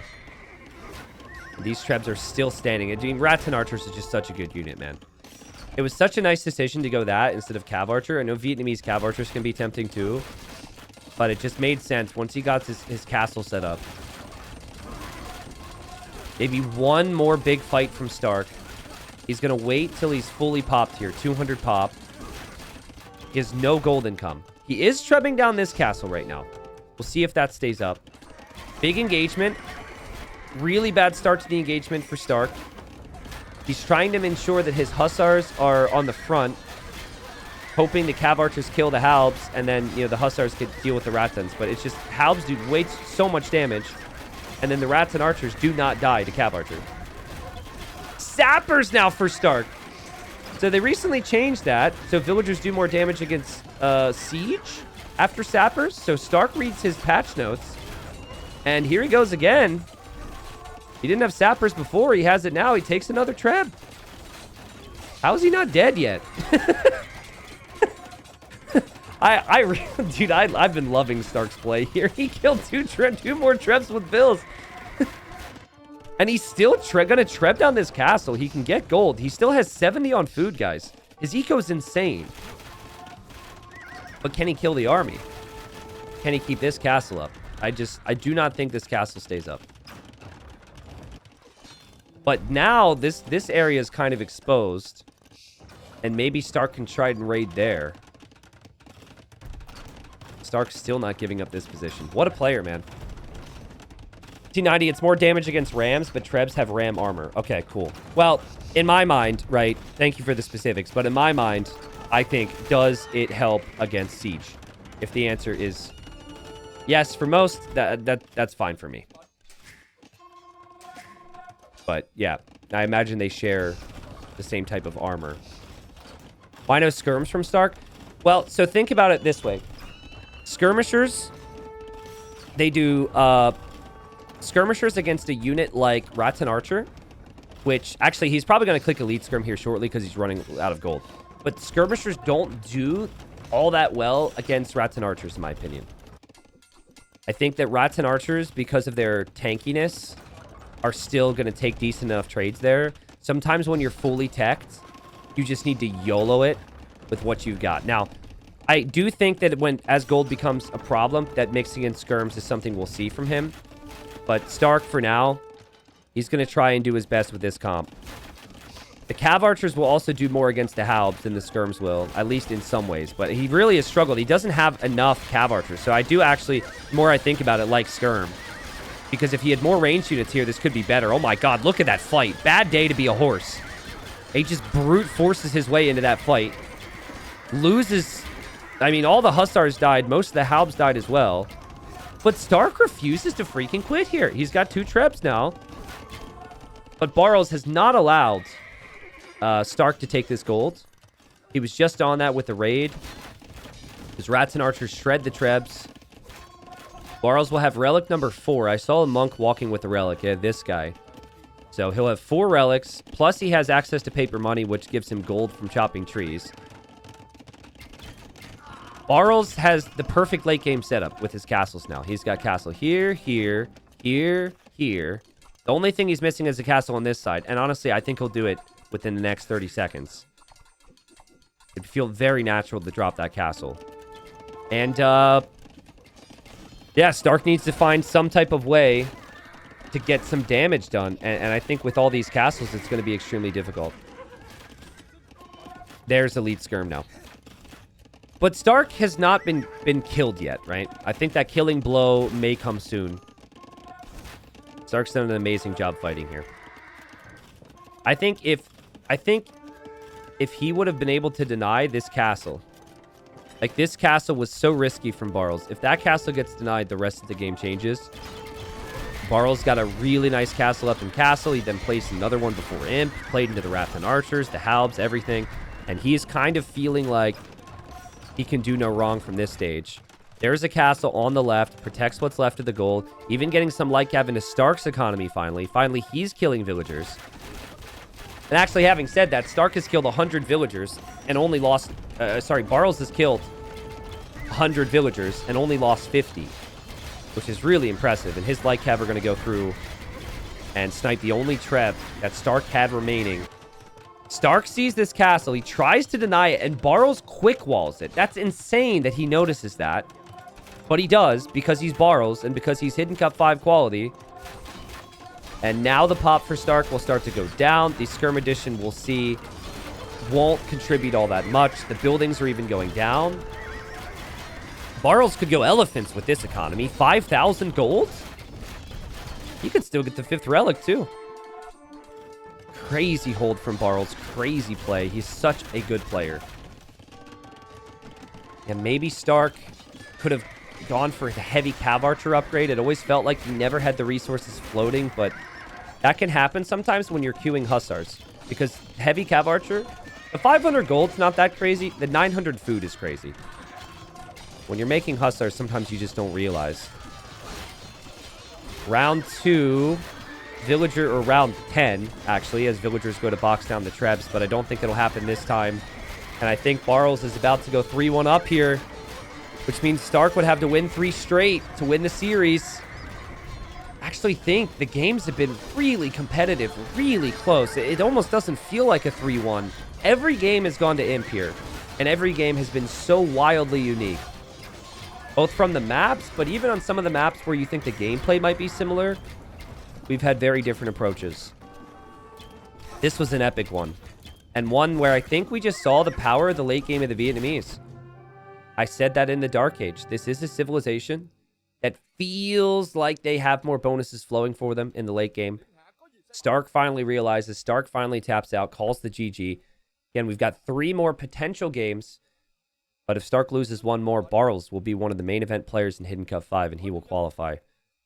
A fun one, man. A fun one. And I'm curious on how the next few games go. I don't know. I have... Usually with a 3-1, you say, okay, well, Barles is probably going to do this now. But honestly, while that's still the case, the games have been closer than a 3-1. And Stark has been close in a lot of these games. He was even closer to winning in Game 2 than he was here. He had some really solid play here. He's not playing bad at all. Love this series. And I want more games just for more entertainment. Of course, we have another series after this one then too. But yeah, there's the KD for Barles. Just took really good trades. I really think the key though, like Stark had such good control over the game. This castle. Like right now, if Stark moves forward right away with this army, this gets denied. And it doesn't just get denied, but it's at 50%, and then he loses a lot of stone. He loses this hill against Tatars. Like, this castle was so risky from Barles, and so many players don't place it because it's risky. It's like, honestly, on paper, it's really bad. They would place it here. But then if they place it here, then they never get access to these resources. And this castle stood at the end of the game. Like, this castle started it all. It started the Ratson production. It gave him that position for the stone and gold. And yeah, I think that's what Stark will look back to. We've got 3-1 right now for Barles. We go to Gold Rush. And again, it's the freaking humans, man. The Civ that is so difficult for many people to play with and against. I feel like the last 3 Gold Rush games we've seen humans. Right? We saw humans against Spanish yesterday. We saw humans against Portuguese the day before. I don't know. But it's been a theme. And this civilization is almost always going for the second town center and feudal. And then it is just, how do you stop it? Humans also have continued to lose. But the games are really close. Like, you can't look at it and be like, oh, they suck. The games are always really close, but people have been able to find a way. But yeah, anyways, thank you again, Red Bull, for the support. And we may hear a little bit more about Red Bull at Hidden Cup at some point, guys. So, main event, 25th through March 3rd. You guys are already here watching live for a qualifier, so I imagine you guys will be there. But just in case you needed to put it on your calendar. Okay. Someone with a dono here, Idefix, asking about information about the civilizations. I'm going to have civ pop-ups for the main event on screen, which I think can be more helpful for beginners to kind of read through bonuses I don't touch on. In general, though, and this is probably going to be the worst thing for you to hear, but get ready for it. I will talk about the bonuses that I feel are really relevant to the game, and if I'm not doing so, I'm probably not doing my job. I will glance over some, but most of the time, the best way for you to hear about bonuses in the game is just to listen to me speak, and I do my best with that. I think having the civ pop-ups for the main event is something that we're already going to integrate. I just don't have anything right now. I feel it can be... to have it all the time can be a little too much on screen. So that's kind of my answer, if that helps. So, on that note, humans, fast feudal age, they can build the second town center in feudal, and they can get a massive eco lead. The downside to that is that then they're stuck in feudal. So what we've seen a lot of people do is they've gone for some way of punishing that. But I think one of the best ways of punishing is to go for a castle drop. And not just the castle drop, but a unique unit. And the Byzantines have an amazing unique unit. Like, 8-year-old me loved cataphracts. But I don't know if the cataphract is really the type of unit to punish. Usually you want ranged units, or you want like something that's really strong like gunpowder. So conquistadors, janissaries, organ guns, Hussite wagons, all those things are strong. You can't really use the cataphracts in the same way. So the next thing, if you're not going to incorporate a castle, can be some type of forward with siege and knights. But again, Byzantine knights aren't the best knights. So I've got an interesting little prediction here, okay? I think we're going to see like a pike siege forward here from Barles. And I think st4rk, again, this is next lever prediction. I'm probably going too far. I think st4rk will actually make Feudal Age Army much earlier than the other players have been doing with humans.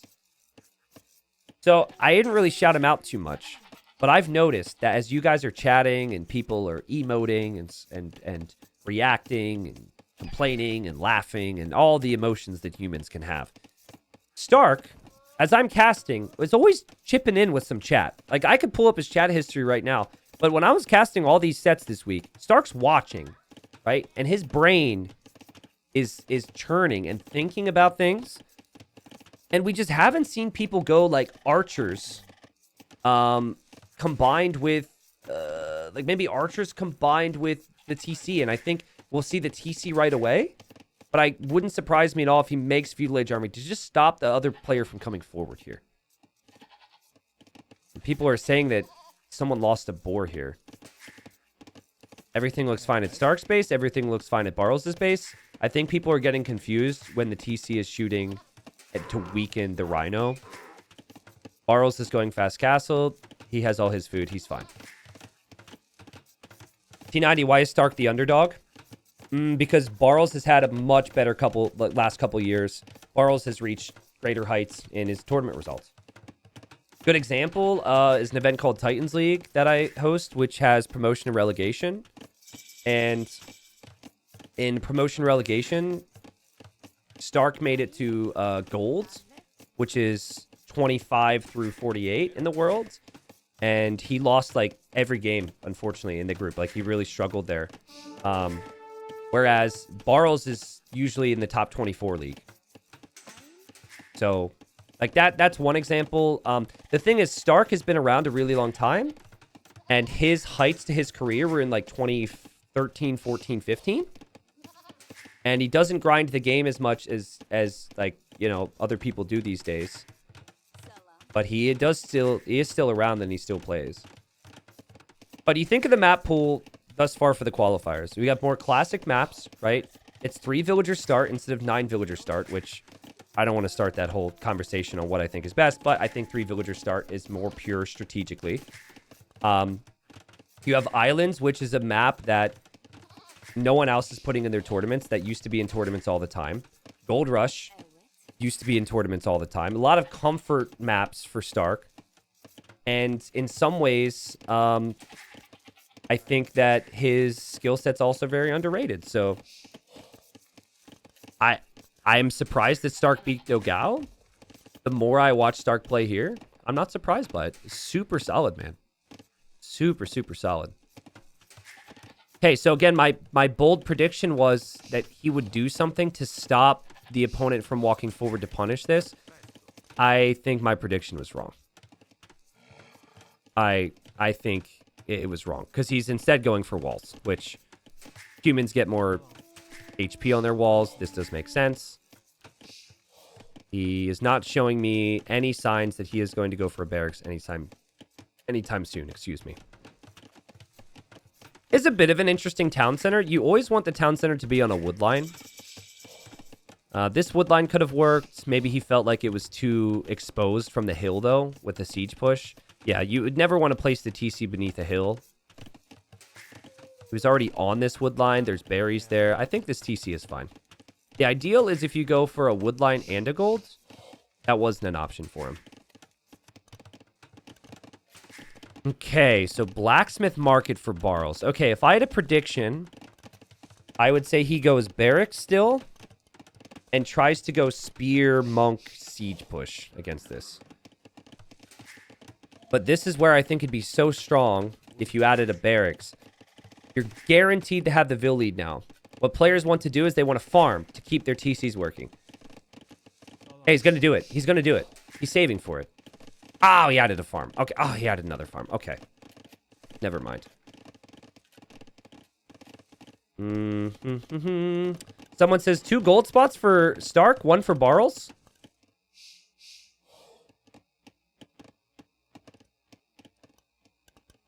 It's good. Barles has this gold. It was not showing on the minimap because of the mining camp and the villagers, and they were covered by blue. T90 official, can you predict my future? If I could predict your future, that would be a scary thing. No, I cannot predict your future. I'm sorry. 10 villager lead. No army contest. Nothing to stop these villagers from coming forward here from Stark. But the thing about the humans is that is something that you can still be okay with, because this 2 town center boom is so good. We did not have a barracks at all yet from Barles. He knows where his opponent is. He did not see the TC, but I think if he saw... It's a bit weird, but I'm pretty certain he could tell based on the farms and the lumberjacks. And so there's the barracks for the spears. And yeah, this will be monks and siege. So what Tato does, and I think Tato's one of the best players in the world, but also the best human player. Tato, he will stop making farms at a certain point. And he will go barracks, archer range, stable. He will just make army, right? Even like 4 spears to just try and deny and delay this is really strong. So it's just an approach that I think players are going to need to figure out. Because at the moment, they're allowing the player who has to kill them to build these forward buildings. And at the end of the day, it's really just 2 villagers here. That's it. Okay, so someone says Stark has 200 more resources collected. Yeah, absolutely. But you got to pay attention to that, right? It's growing massively. Because right when these vills started coming forward, it was tied. Now it's 700, right? It's the farms. So many farms. So usually by the time the humans make their way to Castle Age, they haven't taken losses. It's like 2,000 more resources collected. Stark did see this. The resources will grow for him. He knows it's spears. He knows it's monks. He knows it's siege. Barles will hop out with a mangonel here. Behind this, Stark is on stone. Now, Stark needs to click up the castle. He needs to get there fast. He needs to make sure the TC that he's using to get there stays up. And then he needs to build a castle, ideally in a spot that protects all these villagers so they don't die. This is crazy. That's his castle HTC. Okay, well, I've been thinking about this more and more. A lot of players do this.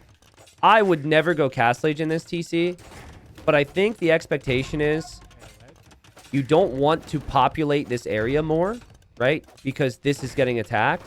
You want to populate this area more. And you're just going to repair this anyways. So I think a lot of the times you're just going to wait until it's almost down and repair it. But if he doesn't pay attention to this, castle age will be denied and the series is over. By the way, res collected, bottom left. 1,300 more resources right now for Stark. Crazy. I really like this Civ. I get why some people are annoyed by humans, because playing against them, I always die. Playing with them, I always die. It's so tricky. But the balance of the Civ is so interesting because of the pros and cons of it all.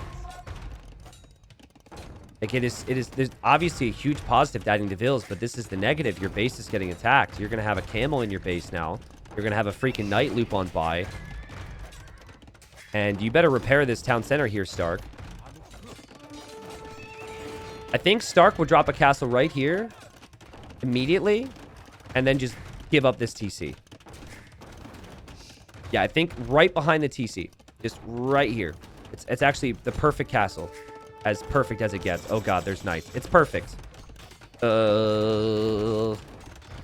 Okay, this is not perfect. Build the castle. You got to build it, I think. Just, oh god. Oh god. Okay, there he goes. There he goes. There he goes. There he goes. Now, if the TC goes down, the siege can actually roll underneath it. Enough spears are here. Castle's on the way up. The knight's there. The knight will likely kill a vill or two. The TC could still very much go down. Behind this, Barles has added TC number 2.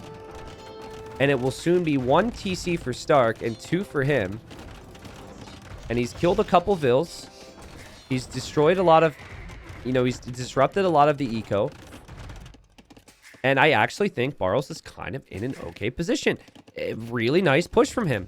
Because you still have siege and monks, which is something that Stark has to deal with. And all of Stark's villagers are not towards the middle. And Barles is going to build a TC there. Very well executed here from Barles. But, okay, this is... So just to, mini T90 rant for a second. Do you see my point of why I think players need to have a little bit more resistance in feudal here? Instead of just straight booming on 2 TCs, the way Tato does it. Now, of course, be like Tato. Yeah, be like Viper, be like Hera. Great suggestion, T90. Just win. Like, I'm not trying to oversimplify it and be, act as though it's easy. But I do think that a little bit of feudal age aggression right around the time that forward's going to happen is really strong. TC's going to go up. Thank you, Swiss Kiwi, for the 31 months, who said, you got this, Stark. Big Stark fan in chat. Stark's only TC is now being attacked. Any Kipchek fans out there? Or Kipchek haters? It has not been a good tournament for Kipcheks. No one gets bloodlines on them. And it bothers me so much. You have 40 HP on Kipcheks. You need to get bloodlines to add that extra 20. If you get hit once by that siege, you are going to have a rough time. The stable is there. You've got to think the upgrade will come in, but Stark might be too focused, too distracted. Barles, 52 villagers. He has a TC up in the middle gold area. He's also going to start to outpost the sides because it is likely that Stark may choose to escape to the middle. We've seen this in other games, guys. If you've watched other qualifier games, you'll remember that players will like to escape and build castles and TCs on these golds. And look at this vision with the Byzantines. It's sick. Crazy vision. You cannot be surprised as the Byzantines. Like, look at Stark. This is the point of view of Barles. It feels like it's all visible. And, well, Monk goes down there. Stark's going to move through this way. I love the outposting from Barles. Devotion now from Stark. Interesting technology to see. Will resist some conversion now. I would prefer Bloodlines, though. 40 HP on the Kipchecks. It's so low HP. Oh, boy. And now a castle here from Stark, who had the villager lead at one point, but doesn't anymore. Or, sorry, he still does, but he won't for much longer. This feels very dangerous. This is a very dangerous situation right now for Stark, who desperately wants this second castle. Micro! God, they're so weak. It's still kind of weak with Bloodlines. It's the damage output that's strong. I don't think he knows he doesn't have it. Or maybe he's not able to think about it. Honestly, though, if you see this castle go up if you're Barles, I think a castle here, idling all your TCs, wow, great shot, and then going up to Imp with the cheap Byzantine's Imperial Age is the right play. And you might have an issue of how you defend an all-in. But if the castle's up, it's very hard to ever take down in Castle Age. At home, man, what a sick job from Barles. He's made this look so easy. You have to have the perfect amount of pressure. And then you also need to have the attack. And also, look at this. He knew. He knew Stark would maybe escape. Now, he didn't actually see the Vills. Ooh. But he will with this outpost. I wonder if Stark will take that stone. Big fight as the Kipchecks run forward. The siege being out of position. The Lightcav kill the monk. Kipchecks going in to kill the monk. Siege! Not hitting. Kipchecks getting some nice kills. And they are still very weak themselves, though. And Stark runs right through some shots. And that is, I don't know if that's worth it, man. The camels are so cheap for Byzantines. 40 HP per Kipchek. Would Bloodlines have helped? I don't know. Now, hold on a second. Stark is making a run for it. And somehow, he has evaded Barles. What's wild is, guys, what's so epic about this, as the Kipchecks continue to die, is that Stark knows it's Byzantines and saw this. So he was extra sneaky. Now he gets Bloodlines. Well, there was blood, all right. Well, Lightcav now. I mean, this is all in Castle Age from Stark. And this is definitely going to be Imp from Barles. And Stark will know this. I don't think you can go Imp yourself. I think you have to get as many upgrades as possible and try and make things messy here. It's difficult to surprise Barles, though, because Barles will see this every single step of the way. Everywhere you go, Barles has vision, except for, well, here. But even still, that's still just a couple villagers on gold. Also, another thing is, like, Barles at home, look at the defensives. If he feels as though he needs to defend here, he can just add more buildings. And he's making more camels now, which should still be pretty solid. And he didn't have upgrades before. He can get upgrades now. Stark's villagers are just going to continue to build TCs on this gold. Does get interesting if Stark gets through here.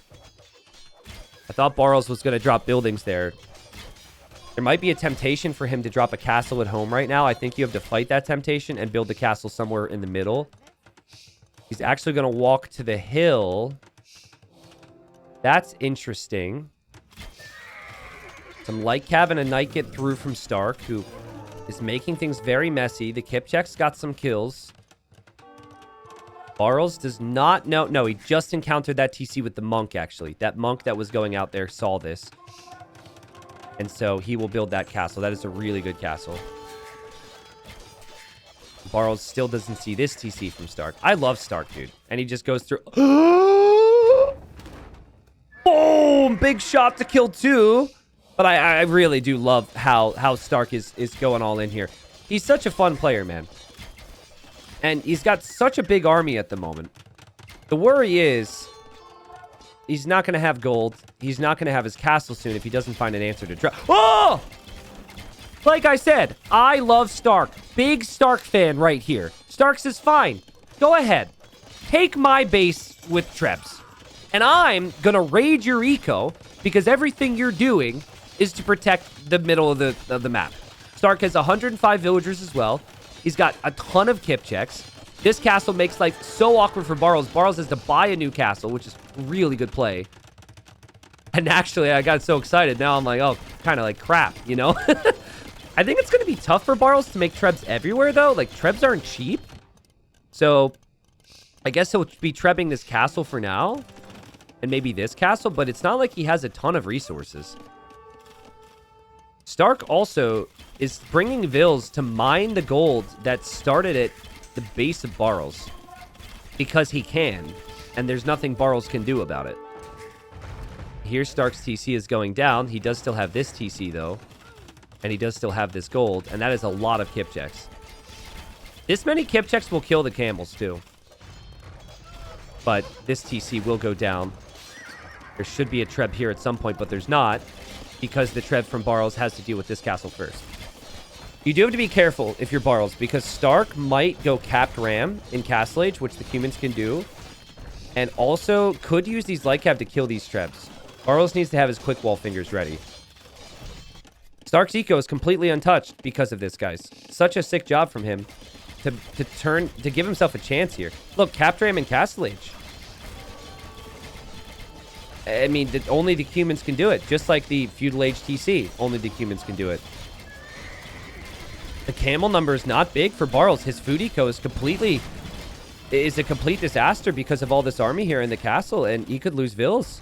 He should lose Vils to this. He can only use villagers, actually, to attack that ram. Man, if there was just one more ram for St4rk. Nice job from Barles. Back in the TC he goes. Castle will go down here. TC number 2 in the middle will go down. So now no TCs in the middle for St4rk. There's 3 castles for Barles, and St4rk is gonna... He just ran through with Vils, and St4rk is gonna build another TC on the golds. And yeah, this is actually a really good one too. And he's now on the way to Imp. He's now on the way to Imp. The economy for Barles took some hits here with these attacks. Like, his eco was so idled. He still has so many idols. And still, it feels like these Kipchecks are so good once you get that mass of them. Oh god, TC's going to be denied here, and Treb's down anyways. Nice job from Barles. He's getting imp armor on his camels. He needs more food so he can just make more camels. Camels and Trebs. Oh! St4rk, you animal. St4rk snipes the Treb with the Kipchecks and keeps this alive. This guy's amazing, dude. The St4rk hype is real. And he also sees the Trebs, and he runs through, and Barles does not have the army to protect this. What a crazy, crazy play from St4rk. This is unbelievable, man. I mean, he's lost, what, 3 TCs in the middle? He continues to be found. Still is taking good engagement somehow. And I still think he could be in a really bad spot. The Byzantines have really cheap units, but let's see how these camels do now. Camels should shred the Kipchecks when they're hitting them, but the Kipchecks do enough damage to maybe get some kills. I say maybe now. The imp armor and heavy camel paying off massively for Barles. And St4rk is just ratting it out. He's going to go pikes now, which makes sense. But I do worry anytime a player goes pikes against the Byzantines and the Byzantines have this many castles. Because the Byzantines already have the cav upgrades in this instance, and they have 4 castles then to produce the cataphracts. And they certainly are going to have the gold to make the cataphracts. And cataphracts combined with camel is really tough for the humans to stop. Finally, this TC will go down. Nice job from Barles. St4rk makes it to imp. And he is going to go for a ram push while he still has time, because he knows it's bad.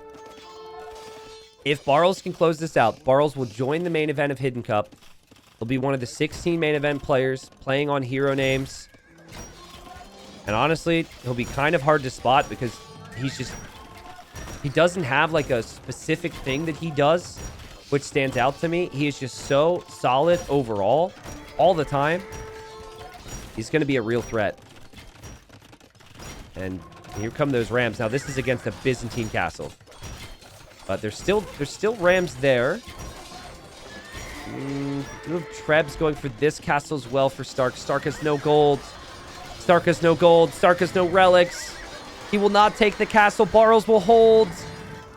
Barles has all the gold too. And the GG's called. A really fun series, man. A really fun series. And honestly, as excited as I am about Barles making it in the main of Hidden Cup, I am also very excited to see st4rk and Ganji now tomorrow, because st4rk still has that second chance qualifier against Ganji. That series is looking more and more exciting to see who also joins Hidden Cup. But congratulations to Barles. Salutes to him. And listen, when I looked at the bracket, Barles was my favorite to go through. And that's what the best players do, right? They deliver the level that you expect from them. And this was a really nice job from him to punish the Cumans. I felt like the push did just enough. His eco behind this was just good enough. And then also, there were multiple instances where st4rk made this extremely messy today, and Barles was able to put out the fires. That is a skill. That is not an easy thing to do. The sneak villager on Quarry, this game here with the TCs somehow going up when many players would never do that. Just really impressive stuff. So never bet against Barles, never bet against the Byzantines. Barles joins the main event as one of our main event players. And we have 4 more spots now, guys. Actually, we have 12 names already. The next series is going to be Sebastian versus Baba Rum, which should be epic and completely different storylines there. But then we'll have the losers from all of these sets playing against each other on the final day on Sunday. Well played to Barles.